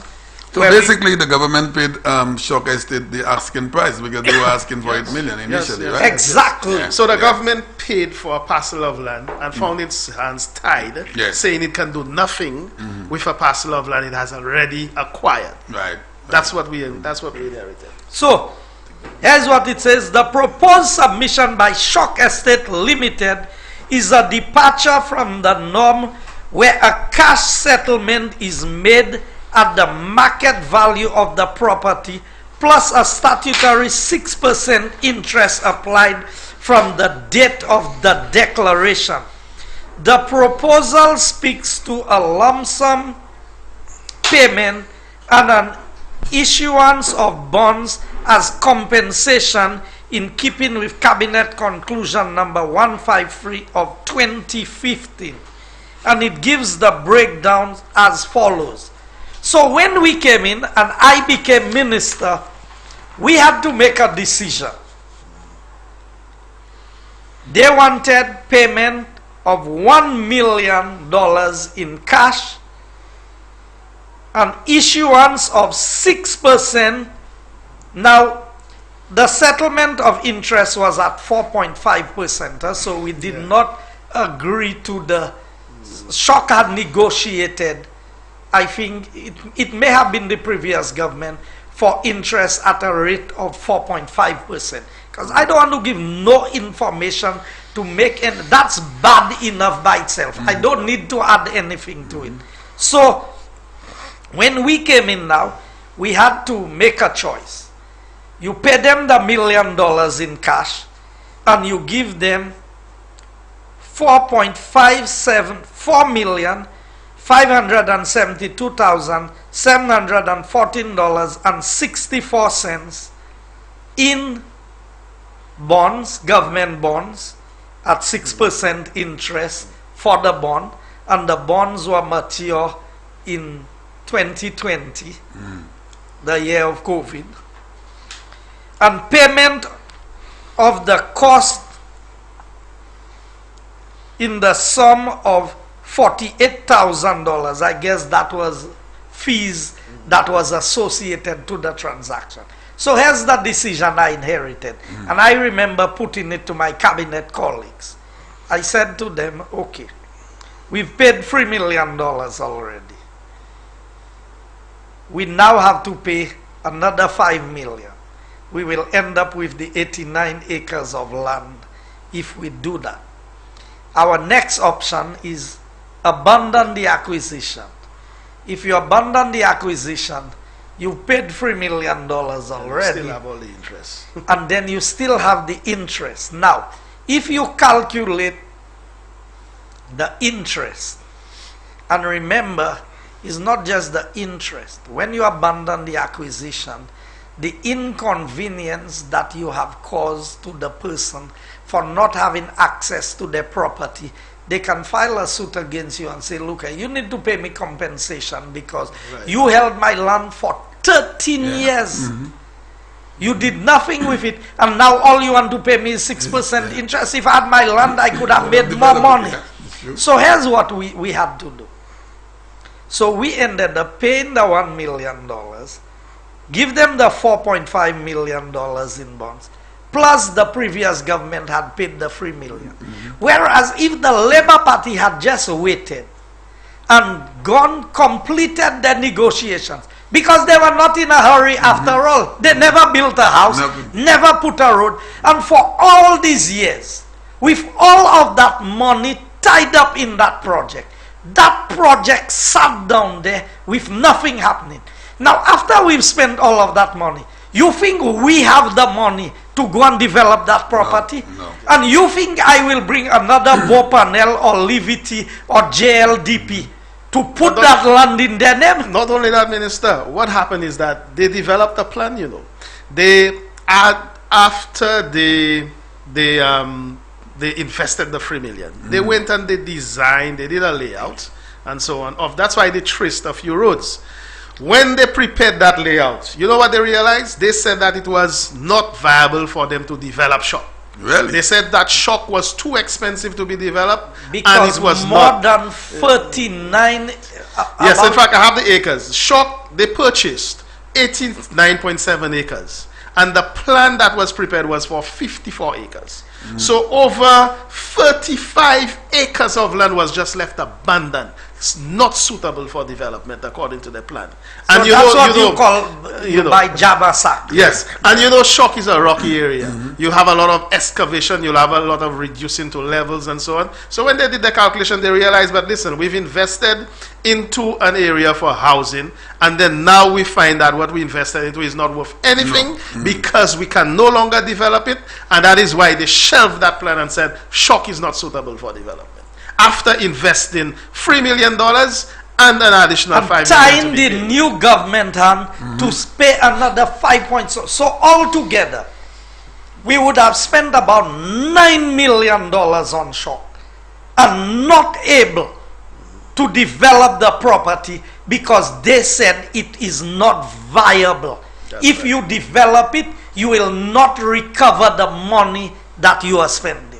And which is true, because if you do the maths and you look at $9 million spread over the reduced area of 54 acres, you know, you're gonna see that the cost of the land alone per square foot over $40. You understand? Plus, when you put in the infrastructure, you'd have to sell land over $40, $50. So there's indeed a reduced area.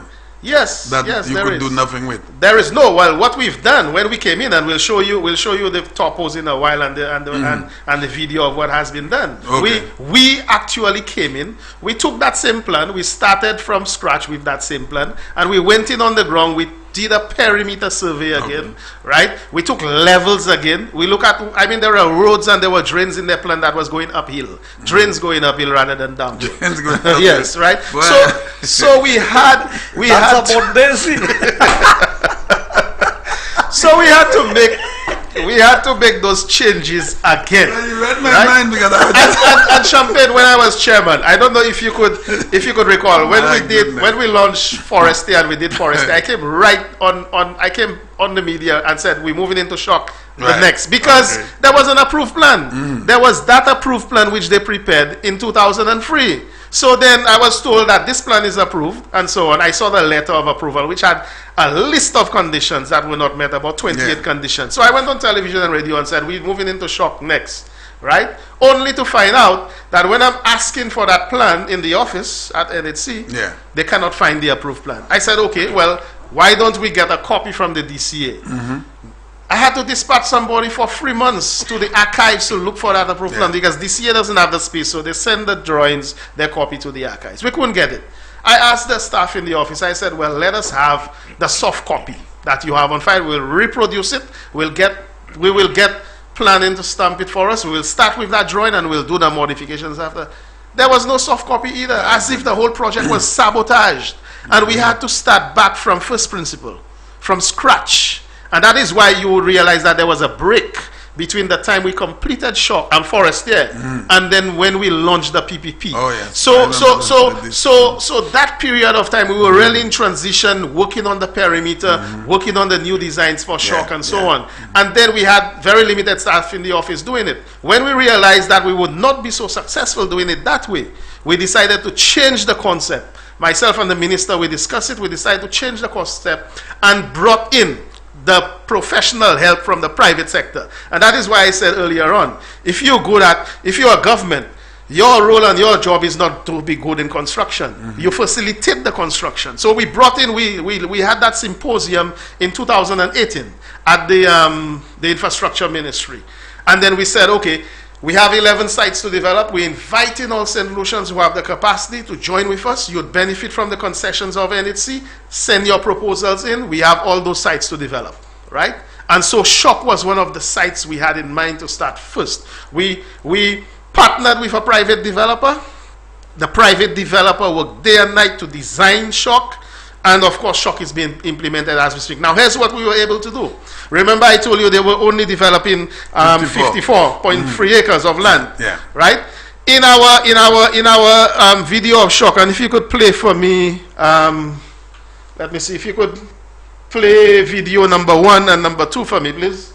Camera crew 1 and 2 video. So Shock, as we wait for that Shock, what we did is we went back from first principle, we redesigned Shock. There you go. We fold it up and then we were able to identify. So there's part of the valley. As you could see, there's a steep area before you get into Kareli. There's that steep section of land there that they said cannot be developed. What we've gone in, we've taken levels, and there's the valley that they said could not be developed. I can tell you that Fresh Start, the developer so far has filled in the valley properly, and they've done it nicely, that there's no sedimentation, nothing going to the sea or to the drains and so on. No sedimentation. So that area has been filled, and that area will be made available for valuable lands to be sold. That is the 45 acres they said. So that's part of the 35 acres. Okay. And we also work in that hillside where we're going to be benching that hillside, whereas it may be a little bit too costly for you to be able to invest into single family residential unit. We're coming up with the concept, and that is why we're trying the concept of the duplexes in Tuya. So based on the success of the duplexes in Tuya, we would now go into Shock and be able to offer multiple family residential development. So on the steeper lands, when we cut and bench it, we're going to build multi-story development, and we're going to sell what is called a flat or sell a unit. With a unit being a horizontal space or a vertical space, allow the block and parcel number just like you have in the foreign countries. And so we would be able to utilize. So Champagne, we have a plan for Shock where we will be developing most of that 35 acres that they said that were unusable. And then the front, if you go into the second video that we're looking at, this is the cinema, and then you would see the area there. And now a lot of people will tell you there's a lot of excavation going on there. Okay, that excavation is part of the development. That area at the front, we're going to have a commercial zone in that development, and it is because all of that excavation that is going on there, the cost of development there is a lot more than the rest of the development. So we must, and then we're integrating a commercial zone which will be right next to the cinema, right next to First National Bank. You have that commercial zone there, so it's going to be an expansion. And then there is a big foresight for NHC where NHC intends some of the proceeds and the profits to have within that commercial industrial, that zone, an office, an administrative office that where NHC itself will finally get out of rent and have what it's called its own premises. You have a corporation that is building homes, that is supposed to be developing lands, and yet still it is renting commercial space in the middle of Castries cheaper than it is renting an office space for itself. Does that make any sense? Does that make any sense? So this is the plan that we have for Shock. And if you were to take picture number 3 for me, please. Now there's an existing road at the back of the cinema that leads to that property. Is there going to be anything being done with that? You know, right at the back of the cinema, it leads from the Alan Muske Highway, an old road. Yeah. Yeah, no, that's going to be integrated. No, that will be integrated. Okay. So you have one of the access points, the ingress egress points from by the Kentucky Fried Chicken there and going inside, right? There is another one that is proposed from Carely at the top, and there's a third one that is proposed right next to the Union Hilltop development site. Okay. So that I mean, there was a fourth one that was proposed to link Sunny Acres, but the Sunny Acres people have vehemently opposed and so on. I personally believe it would be good for them, because if there is a problem inside there's only one in and out into Sunny Acres. Well, so we are sticking to there's going to be no connection between the two. That's correct. I always believe that they will understand later on, but for now we've acceded to the request made by the residents who they made through Minister King. So we are not creating a connecting point between the development and Sunny Acres. That is correct. But Shock is going to be a middle to a high-end development. It's going to have the best of infrastructure. Since it is more than the 66 lots, we must have a sewer system. So it will have its own sewer system. It will have fire hydrants. It will have proper concrete drains, proper concrete roads. It will have a nice open area, okay, for its own use. And so, Champagne, when this development is finished, it's going to be a class development. And I must thank the developer, okay? I mean, we are partners in this. Right, the developer Fresh Start and the National Housing Corporation and the government of St. Lucia are partners. So it's taking a lot. You see the area directly behind the cinema, that hillside, that hilltop there, that area will be cut down halfway to what it is. And people are telling you, oh, but we see Fresh Start just excavating there like a quarry and going and use the material elsewhere and so forth. Champagne, this was calculated as part of the cost of the development. If we had to pay the developer for simply going in and excavate that material and going and cut it away, throw it away in a dump or something else, you would never have enough money to pay. Right? So we allow that particular developer to be able to bargain with us. So to reduce the cost of excavation, we allow you to then cut away that material and to be able to use it. We bargain as proper material that you could be able to use on another project to help defray the cost. So whereas, and don't forget, we told you that the Labour Party government said that that development was too costly. In a sense, they were right. Okay, they had purchased some property. After they purchased it, they realized, but wait, it's like we bought Jabba Sack. We can't do nothing. So no due diligence was done. So that's right. So they would pack it aside. But this government come in, and this government is saying, listen, we have already invested $3 million. We must pay the interest, even if we were to give JQ back the lands, right? We could be sued because the lands was holding for 30 years. So let us try and see how we could balance the situation. What is best we could do with that particular development. And that particular development was to broker with a private developer to say, listen, yes, we know it is costly to do. Yes, we know it will be taking a lot of resources to do. But if it is going to cost us 20, I'm just using arbitrary figures there. If that section will cost us 20 million, okay, we would like it to be done for 12 million, so we would allow you to utilize certain resources out of that project, which we would have had to cut away in the first place, right? And to be able to help defray that cost from 20 million to $12 million. And that is what is happening on the site. That is why you see, if we go to picture, we were at picture number 3, so if we go to 4, and then we'll go between 4 to 7. So if you go to picture 4, you would realize that most of the road network is already in place, and that since those were taken, the drains, a lot more concrete drains has been done, and so on, and as soon as those pieces are available, it will be made for sale and for development.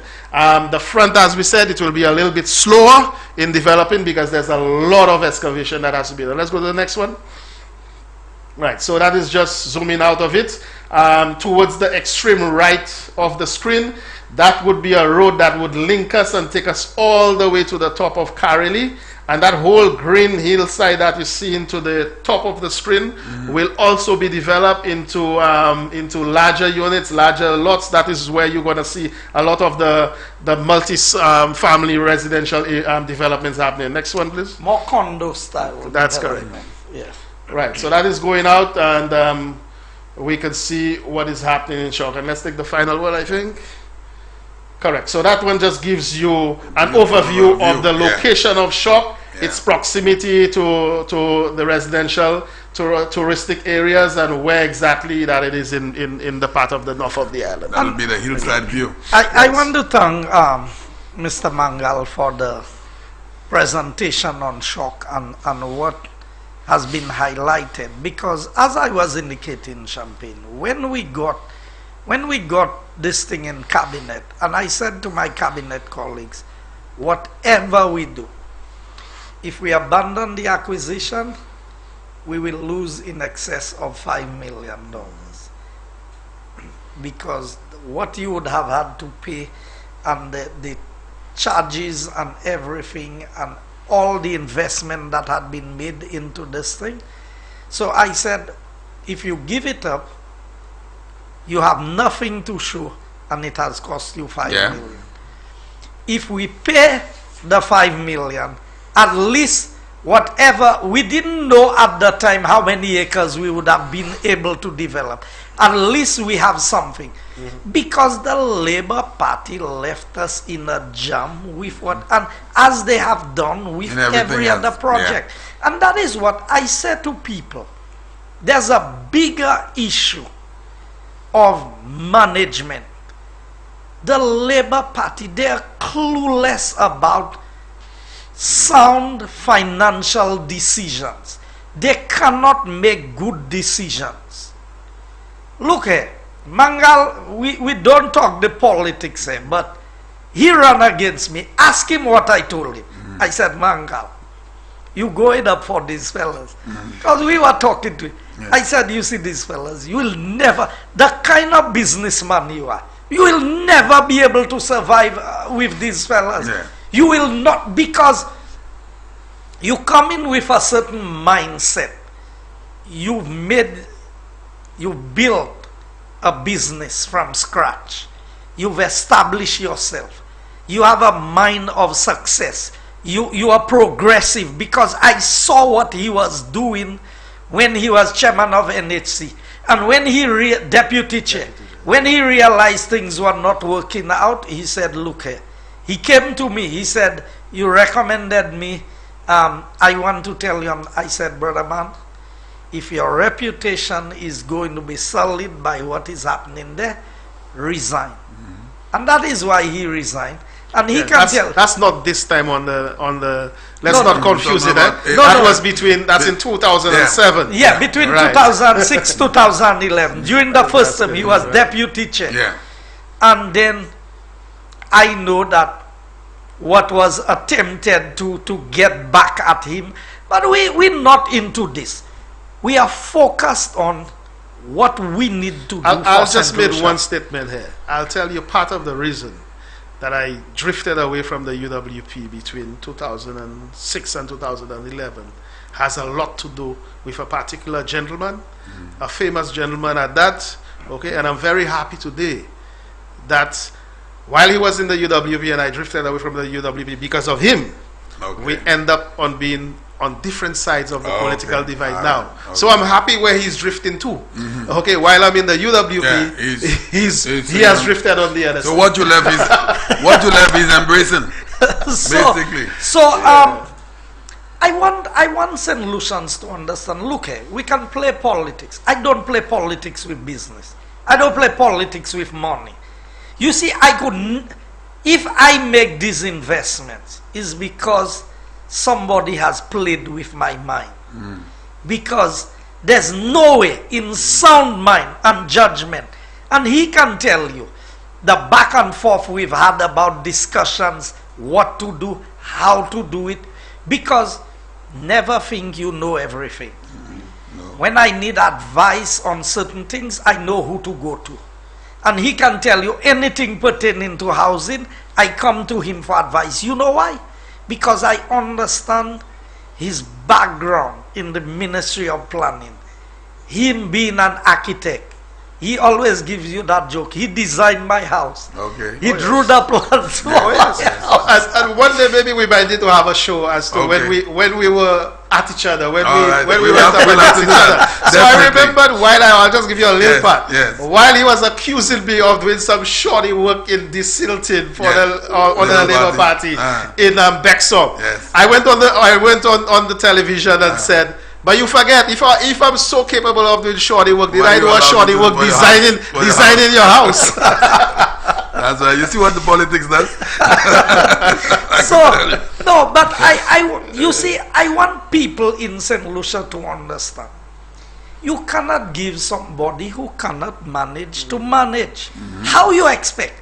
By some magic, all of a sudden, a fairy godmother will come and wave a magic wave a wand, wand, yeah. and the pumpkin will turn into a turn carriage. Yeah. That's how these not guys going work. to happen.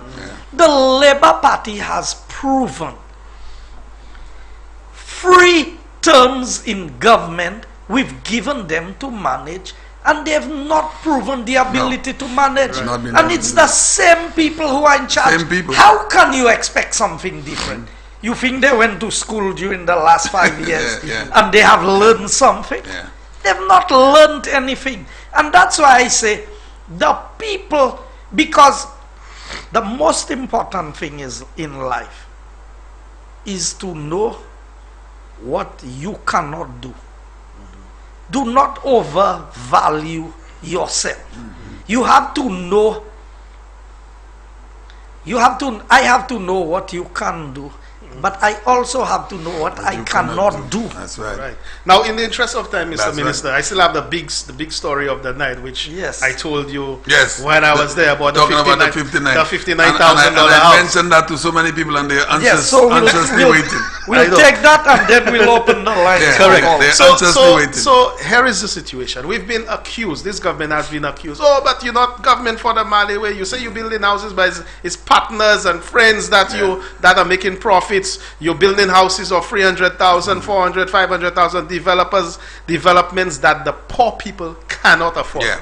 And Champagne, I've given you the answer why this is so. Right. Because the cost of building Exactly. materials, the cost of developing land, the Infrastructure and infrastructural everything. cost, it is just not possible Yeah. to be able to do what is called a low-income house.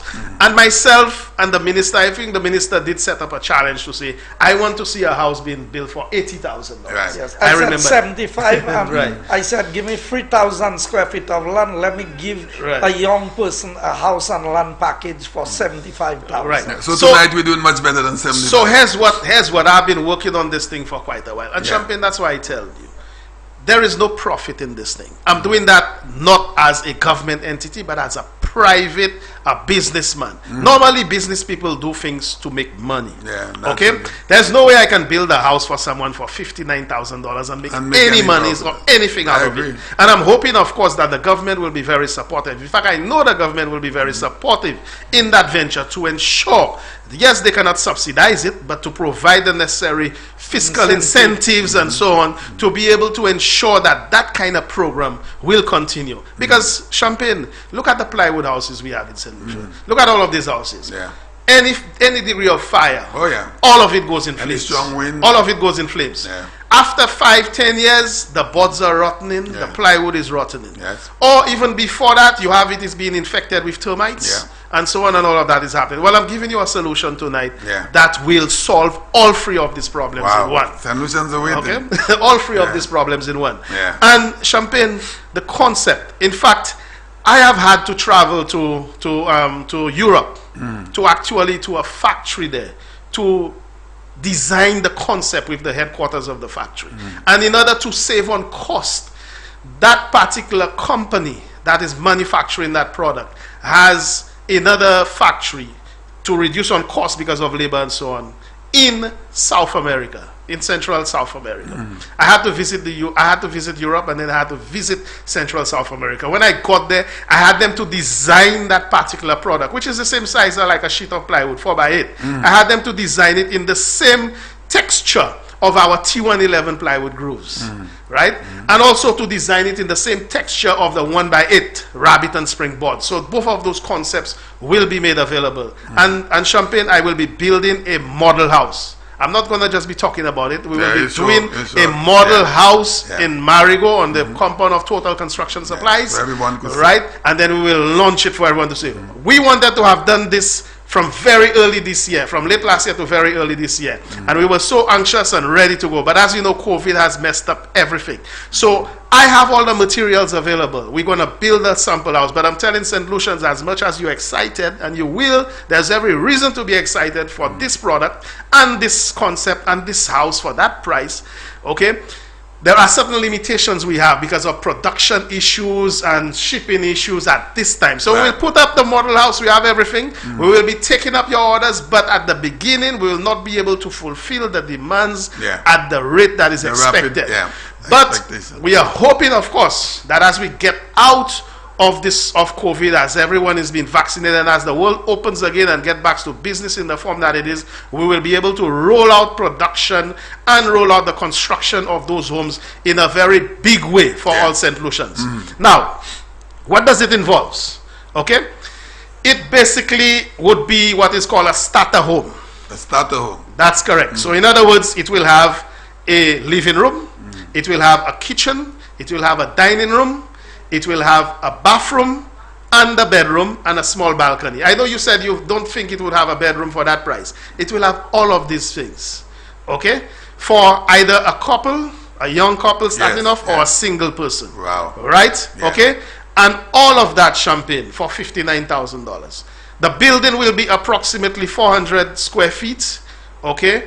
It will be laid flat. Now, I have to let everybody know that we have different areas in St. Lucia. Some areas are flat, some areas are sloping. So we'll be offering you what is called the superstructure, which is from the floor slab upwards for that $59,000. So if, let's say, you want to build this building on a parcel of land, we would then assess that area where you are and would be able to either tell you and advise you that the building needs to go on columns or it can go on a strip footing, and then the cost for that will be determined accordingly based on whether it is on columns or whether it is on strip footing. Okay, but all of that cost will take us much below the $75,000. Now, like I tell you, Champagne, this is not about making money for me. The product in question is what is called fiber cement board. Now, it is nothing new to St. Lucia, okay, but it's a component. It's a component of cement and fiber. In fact, I think Caribbean Metals is doing it with the Versa frame, but their component is a lot more expensive, right? But we're using the same fiber cement board, but we're designing it with the same grooves and so on, okay? And it will be looking just like our plywood houses, or just like our 1x8 rabbit and spring. But that would be houses. A stronger material than much stronger, much stronger. It does not rot. Okay, it does not rot.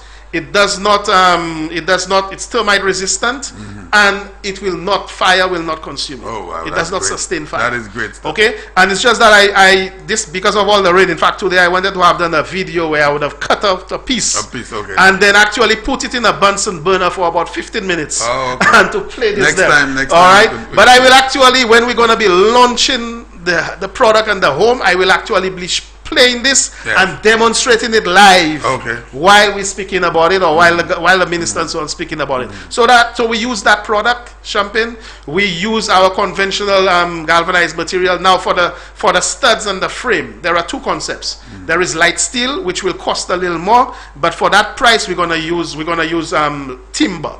Now you will say, well, but timber can catch up fire and so on. Yes, but the fact is the timber will be insulated, because we're using that product on the outside of it, and we're going to be using drywall on the inside. Now, drywall doesn't take fire. It doesn't burn. Okay, it will not burn. So once we do that, we insulate it. We insulate the ceiling itself. Okay, so once the ceiling is insulated, it cannot get to the roof, onto the galvanized and onto the timber roof. And also we insulate the floor. Right? You're getting all of that, Champagne, complete with your bathroom, complete with your kitchen. Okay?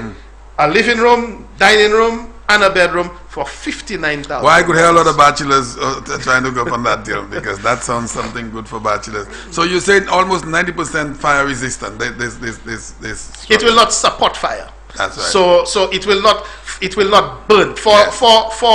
For any component of it to damage, and maybe just the paper sheeting on the drywall, you must have sustained fire heating it. But if you have a building that will not sustain fire, will not catch fire anyway, I mean, for any damage to be done to it, it's like you would have to take a blowtorch and stick it on it for 30 minutes and so on for any damage to happen. Because so that way it will not assist in fire burning the components. Therefore, you literally have a building that is fireproof. So are these buildings going to be built in a specific location, or if I want it built in my own area, is that the way it works? That is why, like I said, Champagne, it is not for profit. So I am willing, despite I will be doing a sample house myself, I'm willing to share the technology, share even the design, share the information. Okay. So you want to build a house like this, you feel you could build it yourself, we would even give you the information. Okay, you buy the products from us, you buy the materials from us, you go ahead and you build it. All right. If you cannot handle it, we send a team, we put it up for you for that particular price. Okay, because there is, like I said, there is nothing much in it for us profit wise. Okay, I am doing so, Champagne, because I'm tired of seeing poor people come on the television crying. Poor people coming in and asking for help because the house is burned flat down. I mean, we've heard politicians are even playing politics with this thing, talking about what distress fund and all this kind of stuff. It is time that we find better solutions for our people. So really and truly, we have those two concepts. The one that I showed 2 weeks ago, and if I have the time, I will just play the video again. Okay, of the duplex houses. I mean, those duplex houses will be made available at very reasonable prices. And I informed you of the finance component as well. And tonight I have a little bit more information on the financing. Remember, you were asking me, I said to you the last time I was here that I've realized since COVID that the banks are virtually not giving out loans for things. And maybe quite rightly so. There's a certain level of insecurity. You don't know if people will lose their jobs. And you know, I mean, we're talking about long-term mortgages here, right? So I've come up with the concept, okay, to say, listen, I am willing to assist, okay, and I've spoken to some companies who are willing to come on board, and we're gonna put in a finance package to this to make it happen. So on a $300,000 mortgage for house and land package, just like you said, right? Okay, remember I told you we will try to work with you on a 10-year plan. Right. So in other words, we put down a 10-year arrangement with you. You deposit 10%, which is $30,000. It might appear to be a lot, but I can tell you the more you could make a sacrifice at the beginning, the better for you. Okay, and I have some figures to tell you. If you were to go on that 10-year plan, and after 5 years, right, the whole idea is you pay us, you finance it through us for 5 years. And then after 5 years, you transfer to the bank.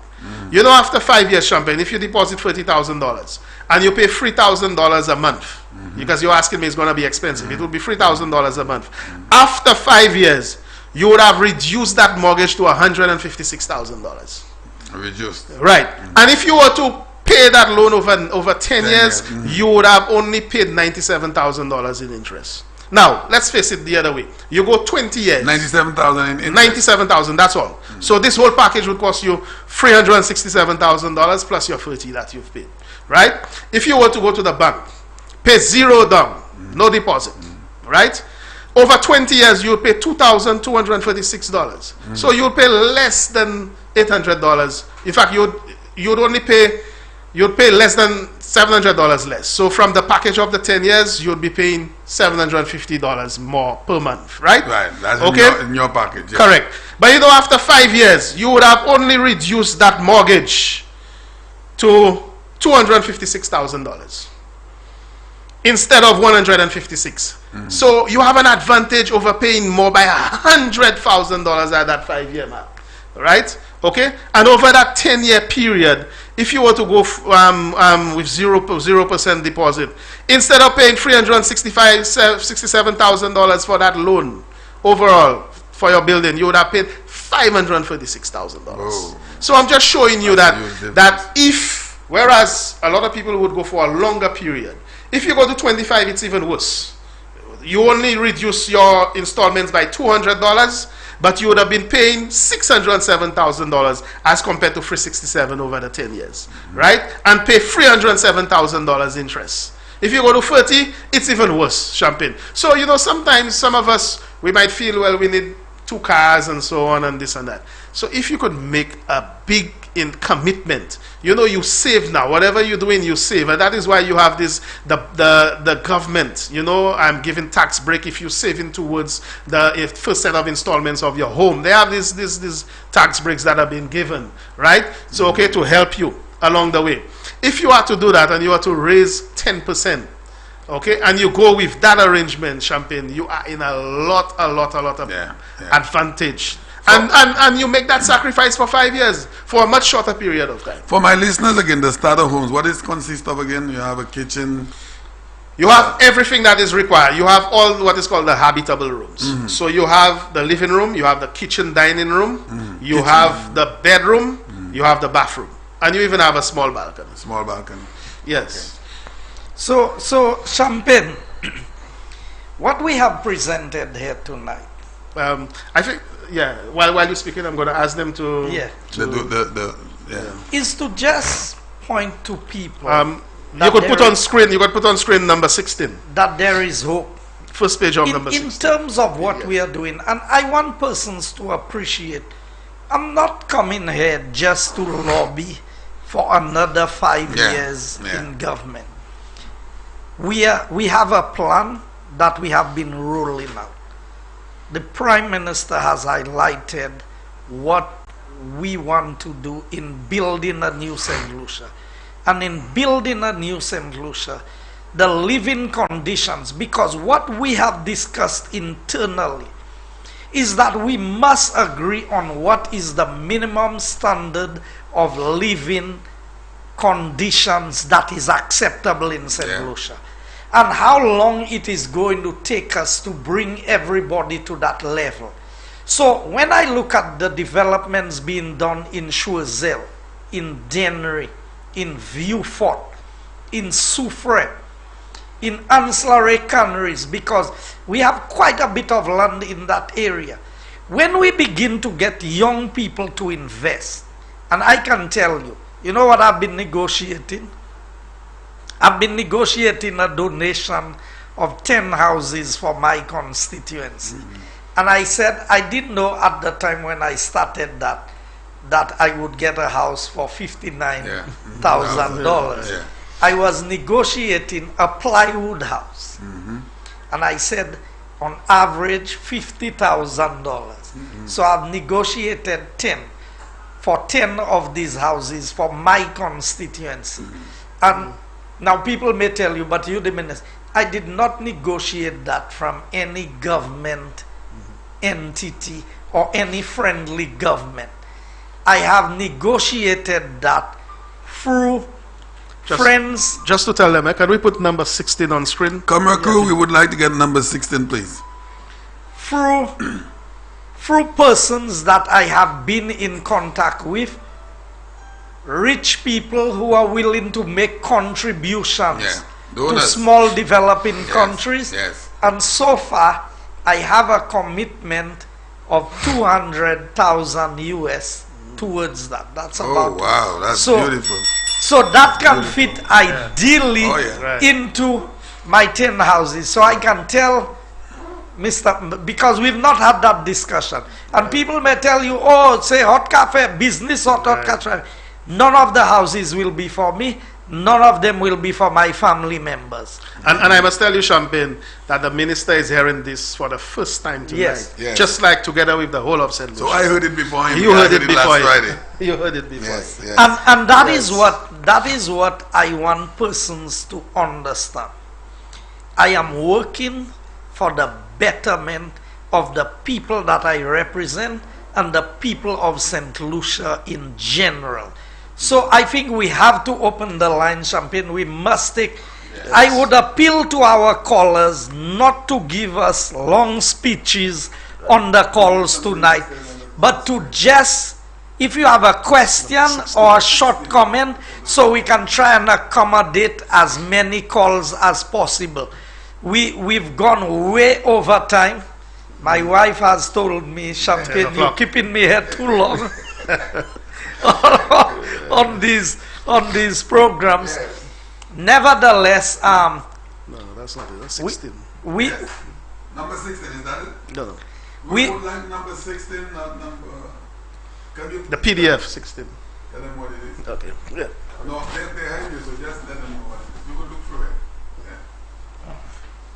So, Mrs. Joseph is blaming me for you being here all the time.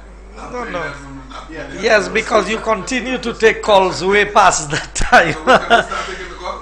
Yes, so I think we can start taking some calls now, but we want our callers to cooperate with us and be brief and to the point. Let's see how many people we can accommodate with calls. But I want the people of St. Lucia to understand where we are and what the aim of this government is in the process. Yeah. All right, thanks for holding, caller. Good night to you. Hello. Hey, good day, Champagne. How are you doing? I'm doing good. Mr. Minister, Mr. Mangal, how are you? Good night, sir. I'm good. Good night. I am really impressed. I have been glued to that television for the whole night. I haven't gotten up for a cup of tea yet. Okay. So let me just say that to the minister that the St. Jude's saga, the situation in St. Jude's, I would really like to see if Mr. Mangal or another expert could put together a prototype of the St. Jude's Hospital project, so that the are you there? Yeah, we're there. we are Go there. ahead. Go ahead. Okay. Yeah, I was saying if like Mr. Mangal or another expert person can put a prototype of the St. Jude's Hospital together, Like a 3D presentation. like in a 3D drawing, like what Mr. Mangal has been showing. Yes. And put that up so that the people of St. Lucia could see what St. Jude's will be when it is completed. I think that's a very and good as the idea, Labour- caller, and because we have the entire as the- architectural plans, so we can do that. Right.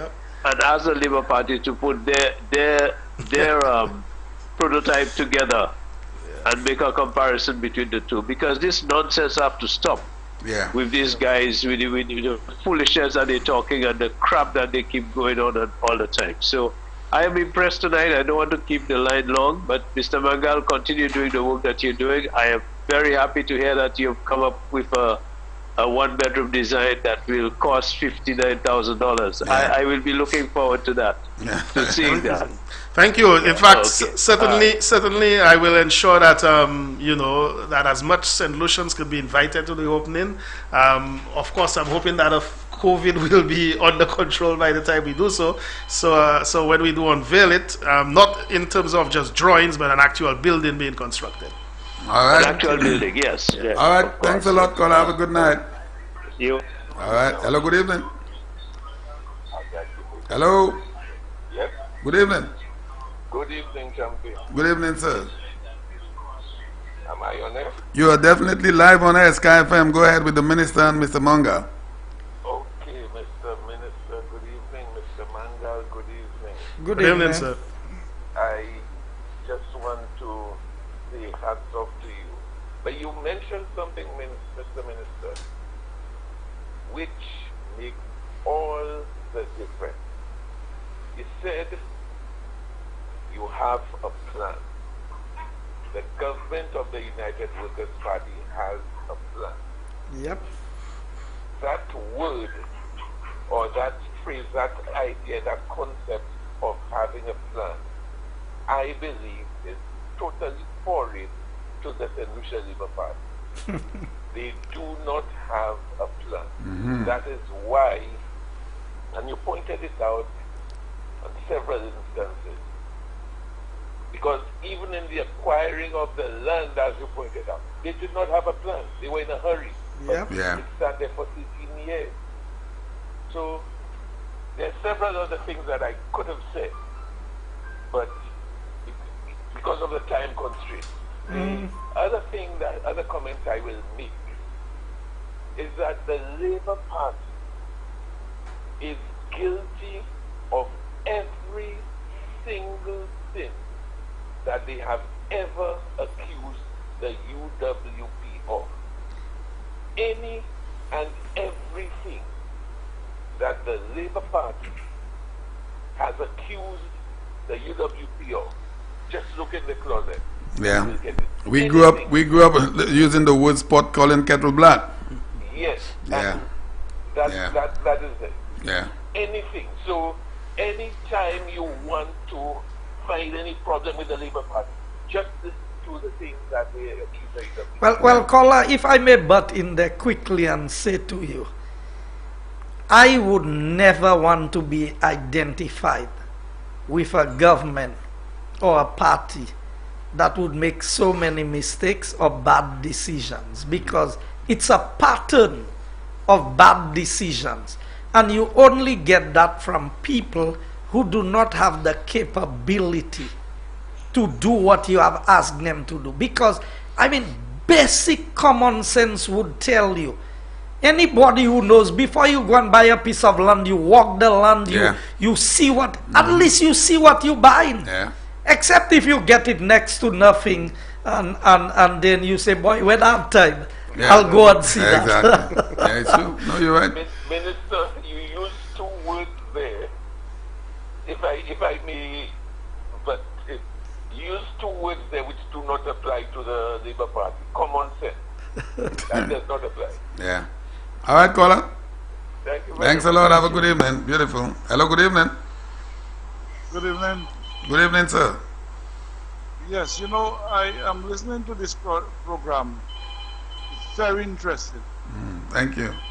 And this is the first time I'm calling. Oh, you deserve the bell, caller. We always give the bell for our first time callers. Yes, Thank you. Champagne. Yes. Champagne. Yes, sir. This is your good friend. And I want to comment on Mr. Joseph's program and also Mr. Mangal. All I see that's happening is the Labour Party or the operatives, more or less, are personally attacking people that help people in all situations, especially in Choiseul. And I want to make reference to the fish pond in Choiseul. Everybody look at me and laugh at me and tell me I'm the only person that's going to take a machine costing in excess of $200,000 to put in the fish pond in Choiseul. No, I recognize the voice now. I have told you that. No, that's cost. I have told you that. Yes. That was my classmate at school. Oh, really? Okay. Okay. All right. Including not only your classmate alone, including the person, the wife of the person pursuing to offset Bradley Felix in Choiseul. Yes. Which is not going to happen. The husband of Bradley's opponent was Exactly. my colleague, my Oh, okay. classmate at school also. Exactly. Okay. Okay? Is that Robert? And Prosper. I did not want to get into the depth of politics, Yeah.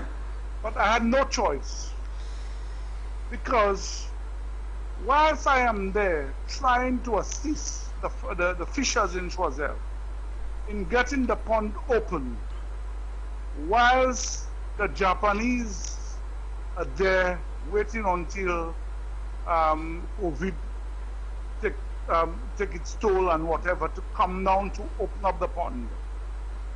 Up to tonight there, a fella told me, man, you're the only person that's going to put your machine in that seawater to do what has been, What has to be done? keep the farmers, Yeah. the fishers, the free passage. Okay? Do you know that the boom on my machine break. I had another boom on the other side. And next thing, when I went to attempt to take it, police wanted to arrest me. They said it was this, the boom from a derelict machine that was there, that was covered with sand, etc. Okay?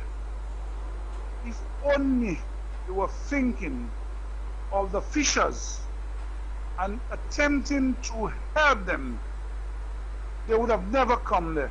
Police come and arrest me, you know, to come and help the fishers. Next thing,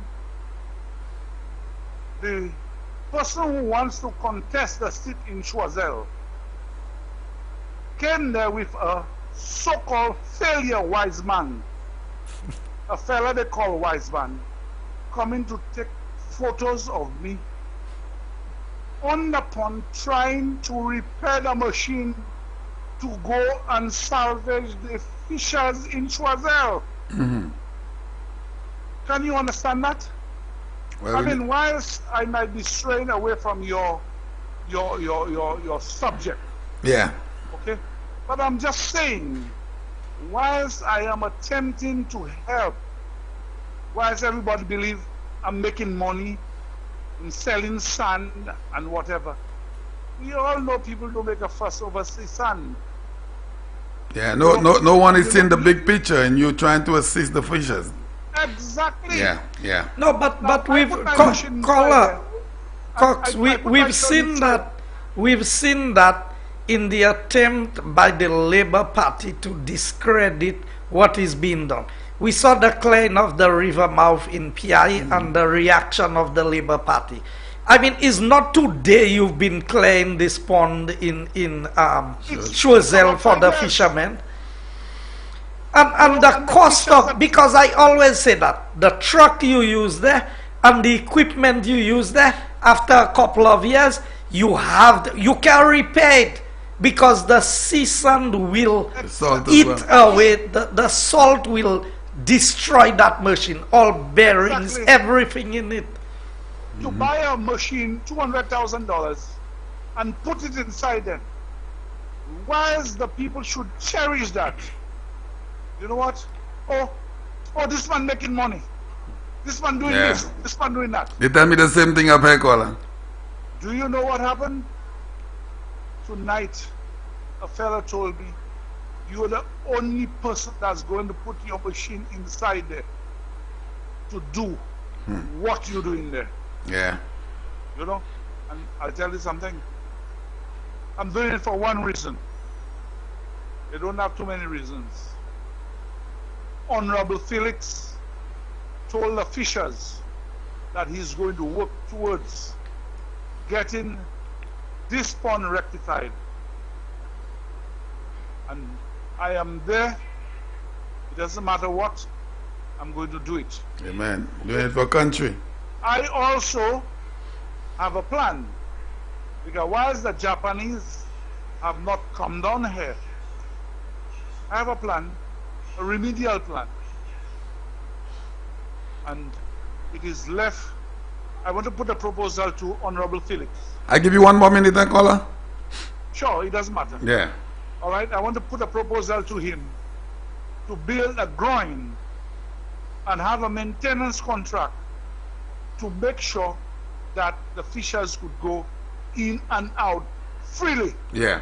Because that's their daily bread. Right, that's right. Champagne. Yes, sir. You know who's talking. I recognize the voice, Mr. yes. Honorable Guy Joseph, you know who's talking. That's right. Yeah, man. Tell Mangal, everybody, and that's my contribution. All right, my friend. No problem. I Have a also good know night. who's talking. All right, beautiful. Thanks for holding, caller. Good evening. Good evening, Champion. Yes. Good evening, Honorable Minister. Good evening. Good evening, Mr. Manga. Good evening, sir. I was very impressed with the presentation the last time and this time. Yes, thank you. On a point of observation, with all due respect, the roads in Talvan and also at Shock, I did not recognize any sidewalks. Okay, caller, there are provisions in the road reserve for sidewalks. It has not been a practice over the years that if you look at all of our developments in St. Lucia, you may not necessarily see sidewalks being done. And that, of course, would, if we were to do sidewalks now, it will also further increase the cost of the development of those lands. But it is the unlike previous developments in the past, we do have what is called the road carriageway, and we have the road reserve. And the road reserve is for utilities and also for sidewalks. So sidewalks could be developed within those developments in time. Yeah, because I think it is important because we see the problems we face in Castries and other places. So if we are going into a new phase of development, I think we should have that included, not excluded. So that is our challenge, caller. When you're already operating from the back end where you have inherited a crisis, and all you are trying to do is to manage to get out of it without losing more money than you've lost already. So I agree with you totally that in major developments like this, it is necessary because people who reside there may want to do their walking. But can you imagine the amount of additional square footage of land that would be required when you already operating a project that from the offset was badly conceptualized, spend much more than you are required to, and that is where it leaves us in terms. But I agree with you that in other developments that we are looking at, that this must be factored in, and that is where the other things we spoke about becomes critical. So what is going to be Lucilec's role and what is going to be Wasco's role? Because when you put in the sidewalks, you now have to pass on that cost to the residents, which further prohibits them from meeting the price point of these projects. And so I have been pushing that we negotiate with Wasco, we negotiate with Lucilec, that they make an input because they are the ones who collect the revenue for the water and the electricity. I agree. They benefited. Yeah. Another thing, Mr. Mangal, to you, is that if somebody has a foundation, can they purchase the equipment, and if they need some form of supervision, that your company will assist them? You're talking about a $59,000 house, caller? Yes. Okay, yes. In fact, just like I said earlier, this is not for profit. This is really a contribution to the low-income earners of St. Lucia. And in fact, I was trying to get them to put on screen the actual floor layout plan. They can't do it because I want this to be open. I would like to know that contractors who are capable comes in, get to understand the new technology, the new products, be able to be given even those floor plans and go and build those projects. Just buy it from my company at the nominal prices and go and do it.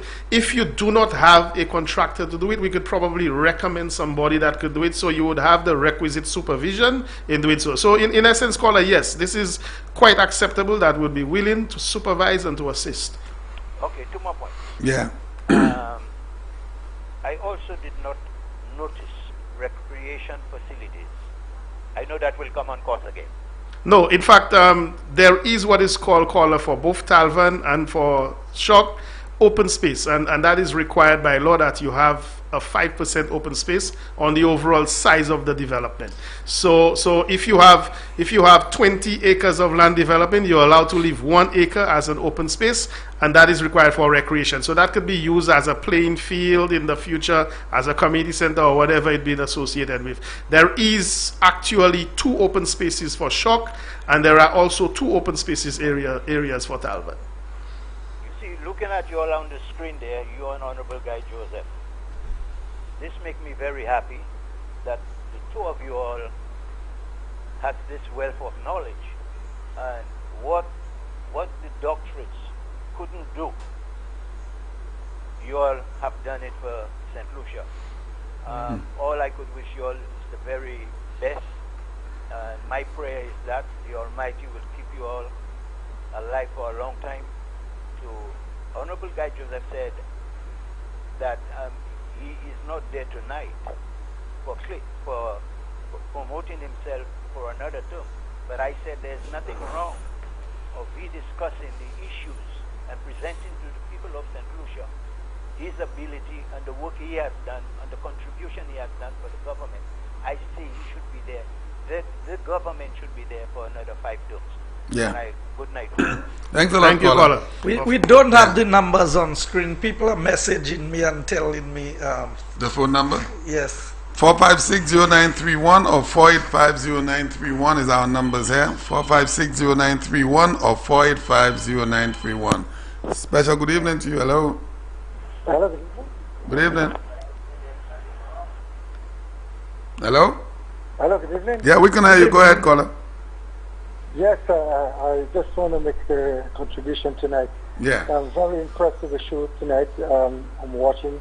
Good evening, Mr. Minister. Good evening, Mr. Manga. Good evening, sir. Yeah. How is Sulphur City? Oh, doing great. Okay. I'm really moved by this show. I've been watching. Pity I didn't have the number, but I thank you, Mr. Minister, for sending me the number. I must say, you guys have really inspired me. I'm moved.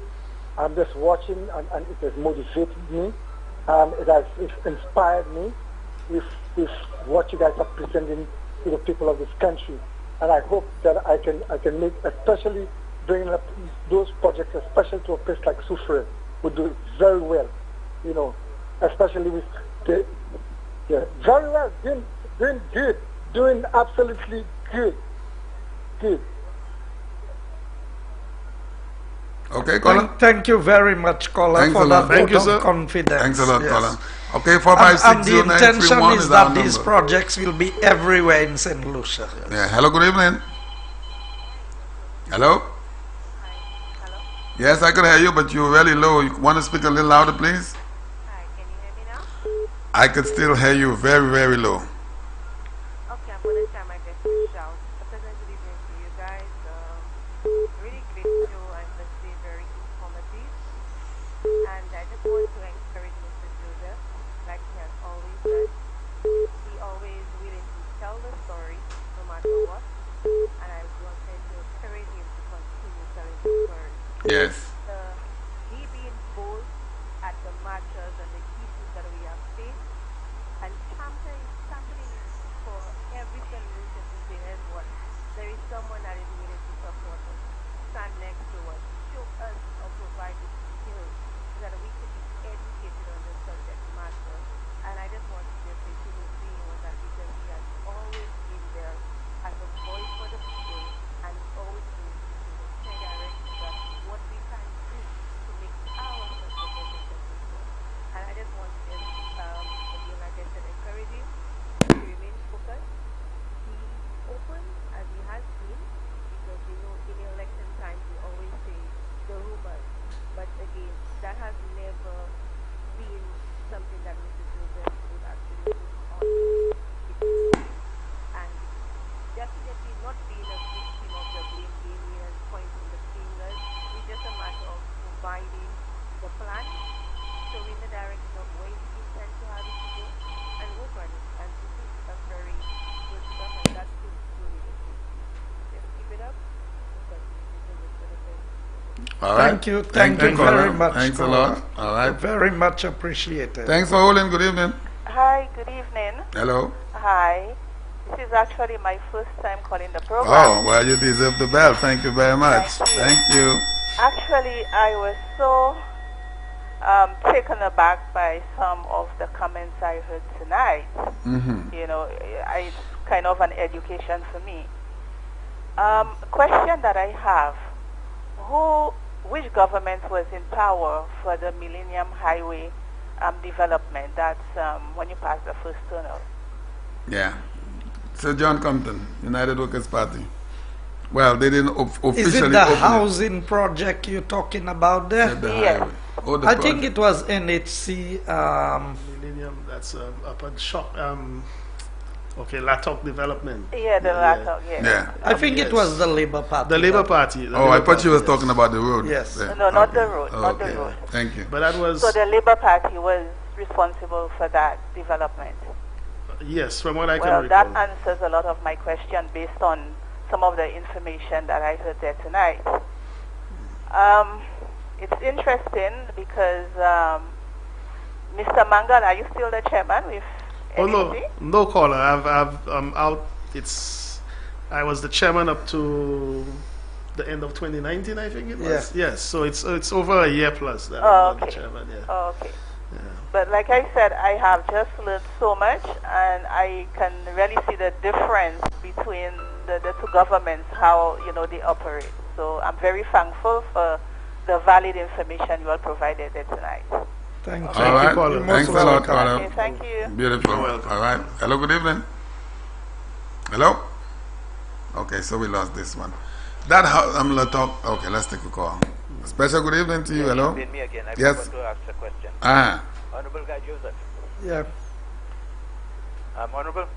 Yeah, you could I'm ahead.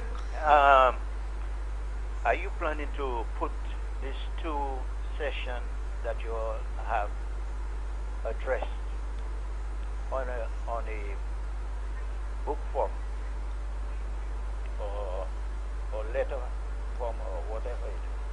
But I think some information has to go in a booklet form. For the housing sector, you mean? Yeah, for this information you have shared with us, the various projects that the Labour Party had undertaken and had made a mess with it. We remember, caller, we've just spoken about housing. We've not spoken about projects like St. Jude that they presided over.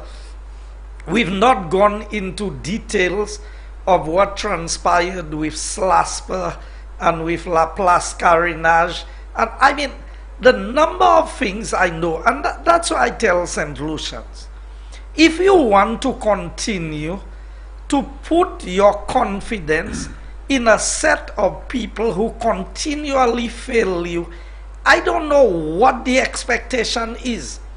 If a man cannot climb a coconut tree, no matter what you do to him, he cannot climb it. You might take him with a rope and sling him up, but at the end of the day, left on his own, he will not be able to. And that is the problem that we have. So housing is looking very glaring because we've sat down and we've gone through it. Have you gone through the management of the road construction on the RDP 1, 2, and 3 that ran into cost overruns of over $150 million? I mean, we've not spoken about consultancies that move from 7 million to 20 plus million.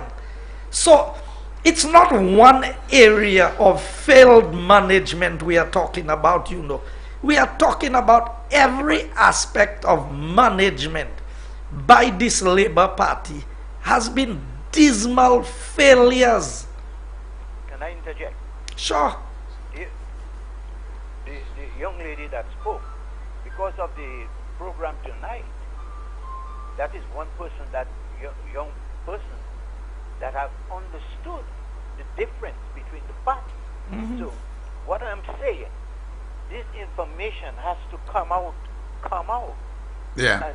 And one of the ways it could come out is by a booklet giving all this information. I don't know if when you do your presentation this week, whether you could articulate on these things. You see, I have only 1 hour and I have so much to say in there. Yeah. I think they should give you 2.5 minutes. Yeah. Because I'll be No. In Parliament, we are all equal. Everybody has 1 hour, except the Prime Minister and the Leader of the Opposition. If he requests additional time, we will always be granted. All right. Just now, Champagne, could you get this thing information on the manifesto? No, we would not put that on our manifesto. That may be factual information that we can put out, and that's why we are on programs like this, and we are coming with the evidence to back up what we are saying. All right, my friend, have a good evening. Okay. Beautiful. Thanks for holding, caller. Good evening. Good evening, champion. Yes, sir. Good evening, Mr. Minister and Mr. Mangal. Good evening, sir. Okay, Mr. Minister, congratulations with the way you respond to the visit at St. Jude's, number one. And number two, Mr. Minister, I am so happy.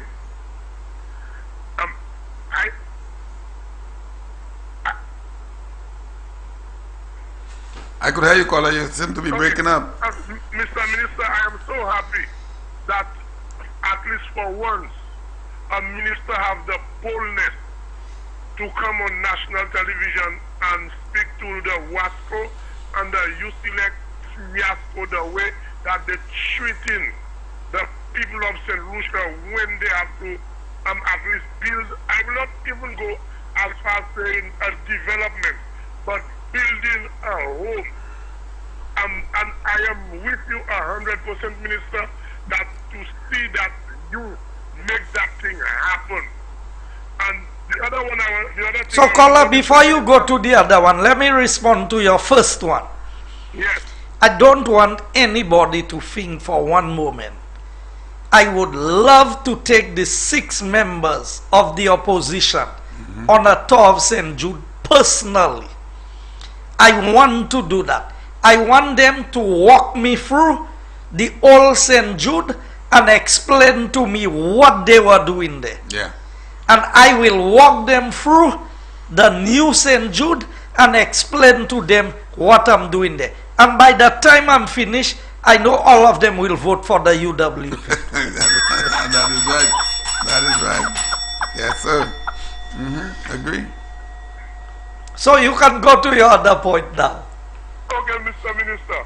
Now, Mr. Minister, I believe that is a understatement when somebody tell you have a plan alone.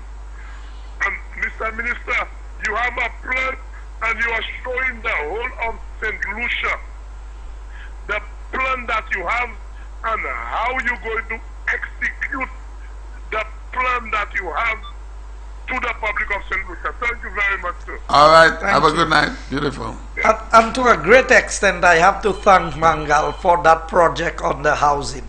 Because not today I've been telling him, man, you all have to find a way to give me a house that will cost on that particular less price. than 75. Yeah. Special good evening to you. Hello. Hello. Good evening. Champagne? Yes, sir. I can hear you. Go ahead. Yeah, but I went to speak to Guy. Yeah, he's right there. Yeah, I'm hearing you, sir. Go ahead. But somebody's still on the thing. What? There's He nobody said somebody's still on the No line. one is on caller. Go But right you're ahead. very soft caller. I don't know what the problem is. If you can speak up a little. Good night, Mr. Right Honorable. Yes, go ahead. Good night, Mr. Guy. Good night, sir. Good night, sir. Hello. Pakute radio caller. Don't just listen parley. to that. Just speak because there's a delay. So we are hearing you. Good night, Mr. Mangal. Good night, sir.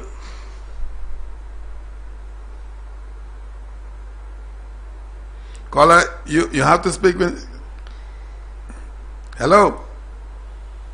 All right, so the caller, we have to, you have to call back, caller, because we're not hearing you. A beautiful evening to you. Hello. Good night. Good night, sir. Good night, Mr. Minister, Mr. Mangal. Good night. Good Good night, sir. Mr. Minister, I've been seeing on Facebook this week the hacks of the SFP showing a so-called plan. Is that plan real or is that fake? Well, I don't want them to show any plan on. We requested a meeting with them, so I want them to come in and bring the plans as to what is showed. I cannot speak for what is on social media.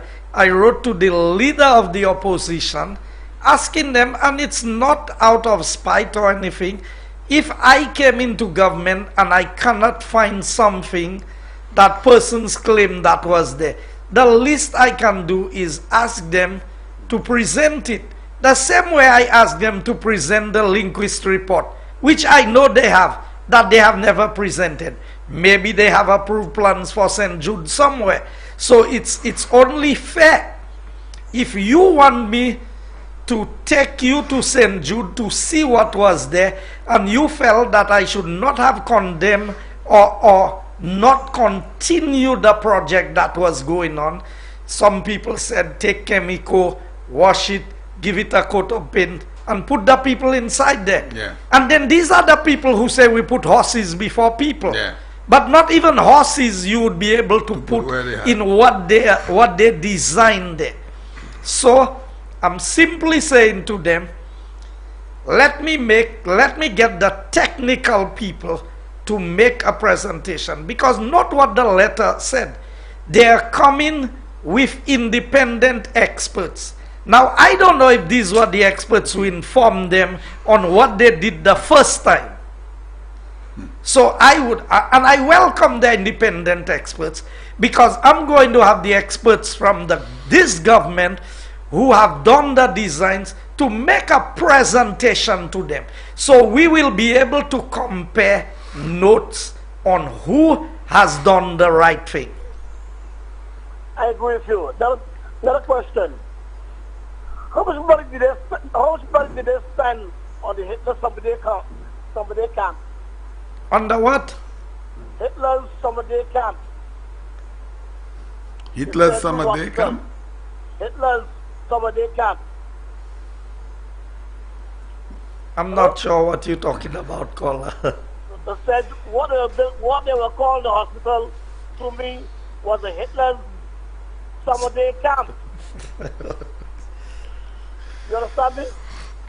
How much money did they spend on the hospital? Well, there are different figures being branded around, and that's why we have the forensic audit going on as we speak there, because like I've said to people, we did a technical audit, but we could not proceed further with the technical audit, so we had to go with a forensic audit to come up with where the money went to and what the expenditures were. Now, Champagne, we're ending in 4 minutes. Okay. Because 11 o'clock. Because they say that you come up with a lot of bogus figures. Well, they have every opportunity now, because it's easy for people to go and post things on social media and there's nobody to answer to. So when they come to a meeting, and if they want the meeting, the presentation in an open forum, I have no difficulty with that, you know. If they want to bring their media people, they want to bring their technical people, it doesn't matter to me. We are going to be comparing technical things with, and so they say they have experts. I'd so love to see who the experts are. Yeah. Because I can tell you the persons who approved everything for St. Jude and whose signature is the most prominent signature on the approval of works at St. Jude does not even have an engineering degree. So I don't know what experts they are. And I want them to challenge me on this. Whether y'all going to take them and lock them up for the atrocities they cause in the country. Caller, you have 1 more minute, huh? Whether y'all going to take them to court and have them locked up for the atrocities they perform on the country. Caller, as I've said, there's information that is required that only a forensic audit can give you, and that is ongoing. I am talking about Frenwell, Rochebad, Breinberg, etc. Y'all are too nice to these guys. These guys need to be locked up for life. All right, caller, thanks a lot. Have a nice day. Have a good evening. And our final call. Hello, good evening. Good night. Good night. Mr. Minister, Good night. I want to ask you a question. I'm campaigning for UWP. I'm a UWP from both. Now, what happened there? Some fellas arguing with me. Did you have to go at Philip J.P. and then for police for all not to get it? What's that? If you had go St. Jude when Philip J.P. has Moses power and check on the hospital and or you can get in? Yeah, they said time. Yes, we went there. We asked for permission. We reached by the gate. Present Prime Minister Alan Chasney was leader of the opposition, and we got to the gate, and they said, you cannot enter the gate. You are not permitted to enter these premises. We stood by the gate. We watched through the holes in the fence, and we turned and we left. Well, what was No, but that's not the case. I am personally going to escort them through a walkthrough of St. Jude. But they have some basic things that we have asked of them. Very basic. Let him come by the gate and go in. Well, they've been by the gate. Remember that stunt being pulled by the Labour Party is nothing new, you know. The previous election, in 2011, what they did was they went and had a meeting at the gate of St. Jude. That's right. So that's not anything new. When I heard some caller to some talk show said, oh, they're going to mobilize people and they're going to do this and they're going to do that. Yeah. All the Labour Party is preaching in this country is civil unrest, is violence, that's their nature. That's the only thing they can do, destruction. They cannot do anything to build this country. They can only do things to destroy it. That's right. They take the symbol up there, say they are red star. But right now they have all of their world black and white star. So like the star falls and it was white. So once stars are supposed to be up, not down. Labour Party takes everything that's supposed to be up and bring it down. I like that. And white symbolizes surrender, eh? So the star is now white. The white flag, that's why they have already surrendered. All right, Colin. Merci. Yeah, bonsoir. Okay, Aban. But I wanted to say that, Champagne. Everything, the same way when the economy should be growing, it was declining on the Labour. Unemployment should be declining, it was good. Labour Party does everything back to front or in reverse. And I tell today, when I pass Marigo, obviously Hilaire is afraid. And his attacks on the new candidate, and I must shout out Mr. Johannes. That's right. I know he's creating waves in Castries South, and Hilaire is now on the run. I saw the man painted stars well. Let me not say he's he. Yeah, well. But at least he's not me. Yeah. On one side of the constituency is Castries South, and one side is Castries Southeast. But he put the stars in the middle of the road, so I don't know who it belongs to. Hilaire should not be on the ticket. I don't know who it belongs to, whether it belongs to my opponent or to him. No, the stars from the road, it's going into Marigo, so it's clear who it belongs. Okay, so, I said to them, first of all, you go and draw all these stars on the road. Then, stars are supposed to be up. That's right. Every time you look at a star is supposed to be up, performance-wise, everything. With Labour Party, stars are on the ground. It's not going nowhere. So that's what you have to expect from them. But maybe we can get the closing remarks. Yeah, it's 11 and we're way over time. I don't want your wife calling the program tonight. Mr. Mangal, any last words? And St. Lucia, we have ended the calling period. Thank you. I must say that I did enjoy this 2 sessions talking about housing, and I want to thank you and thank the Minister for especially inviting me to talk on that particular subject. I want to tell St. Lucians that my passion is in housing. I do not participate in housing solely for profit, but it is something that I see as a St. Lucian myself is the basic necessity of every St. Lucian. And I will always be an advocate for affordable housing. I will always want to make my contribution to that aspect of our people's development. Yeah. And I want to ensure the minister, who's the Minister of Housing, and the government of St. Lucia, that I'm ready and I'm willing.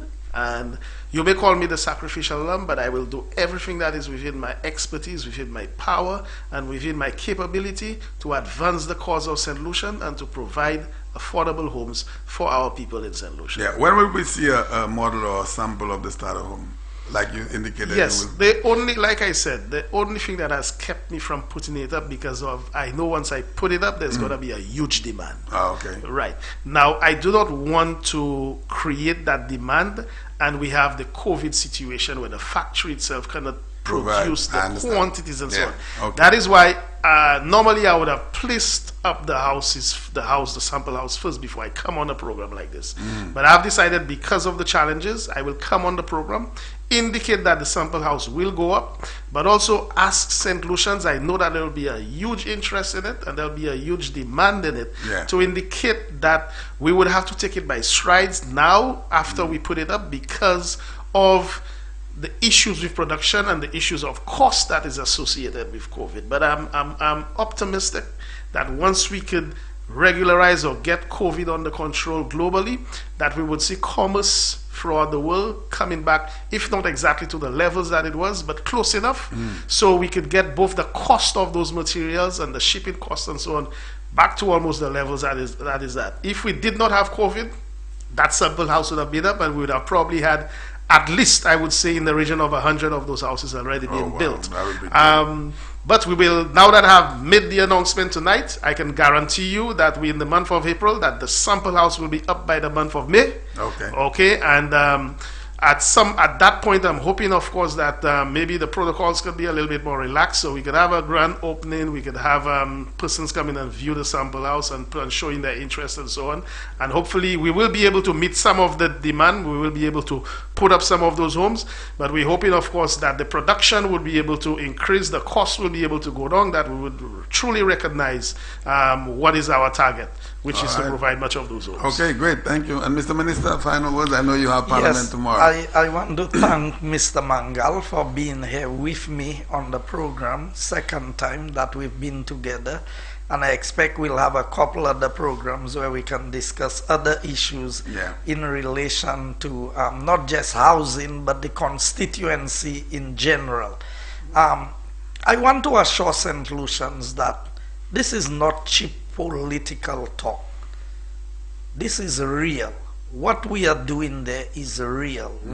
What we are proposing to you, and you can go to Shock, you can go to Talvan, you can go to any of the projects, you can take a drive up to Forestier and you can look at the housing development, because we were criticized, oh, you all have not built houses.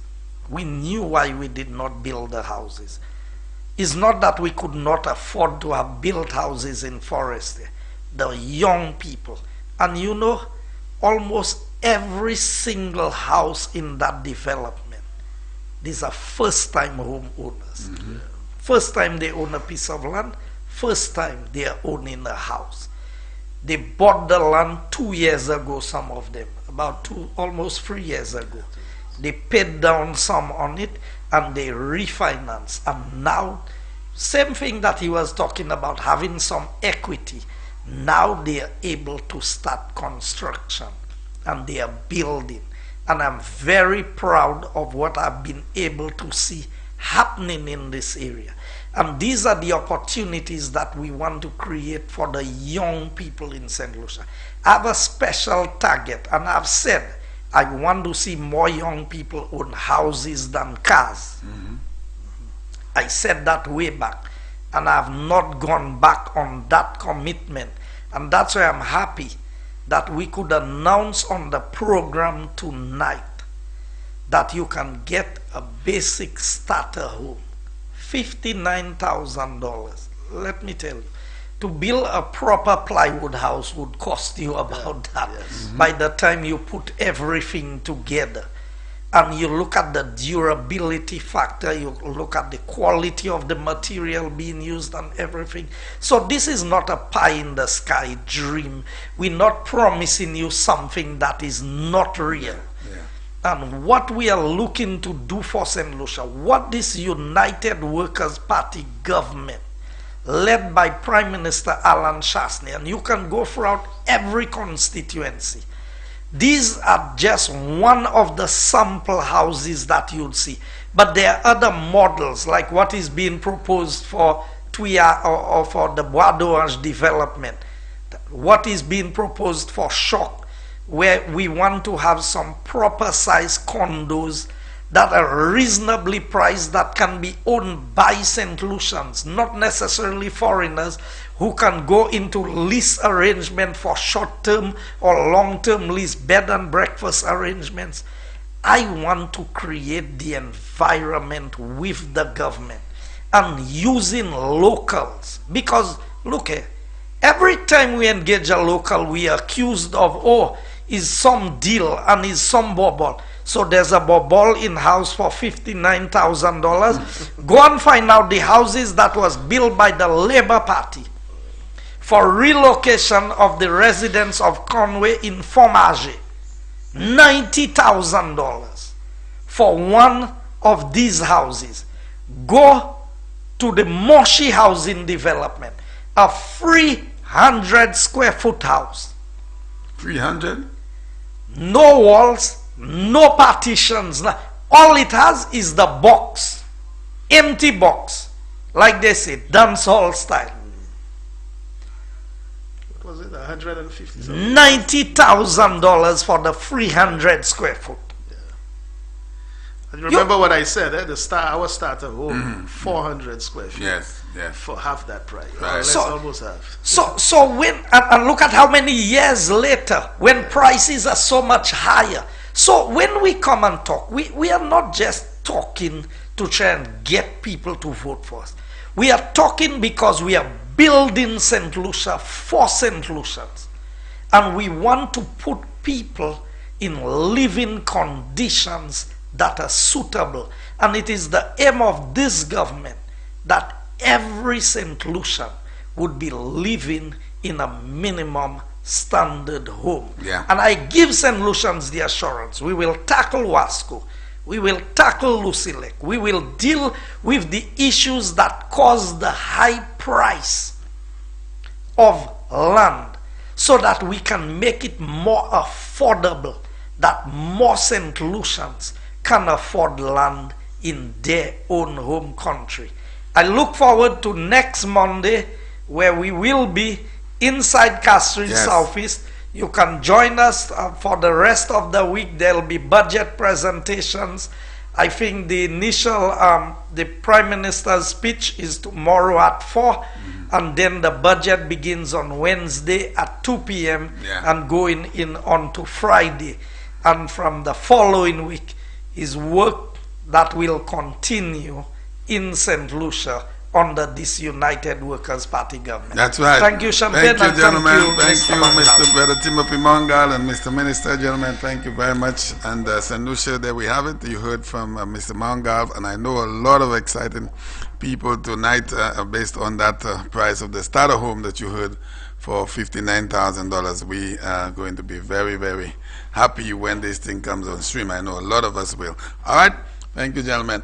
We are going to go right into the BBC. I'm going to be back here tomorrow morning. Before me, the man, Brother Norbert Williams, will be here at 6 o'clock for Keeping It Real radio edition at 6 o'clock, and then I come in at 9, and pretty much the rest of the programming. So until tomorrow morning, St. Lucia, you have a great evening. Always.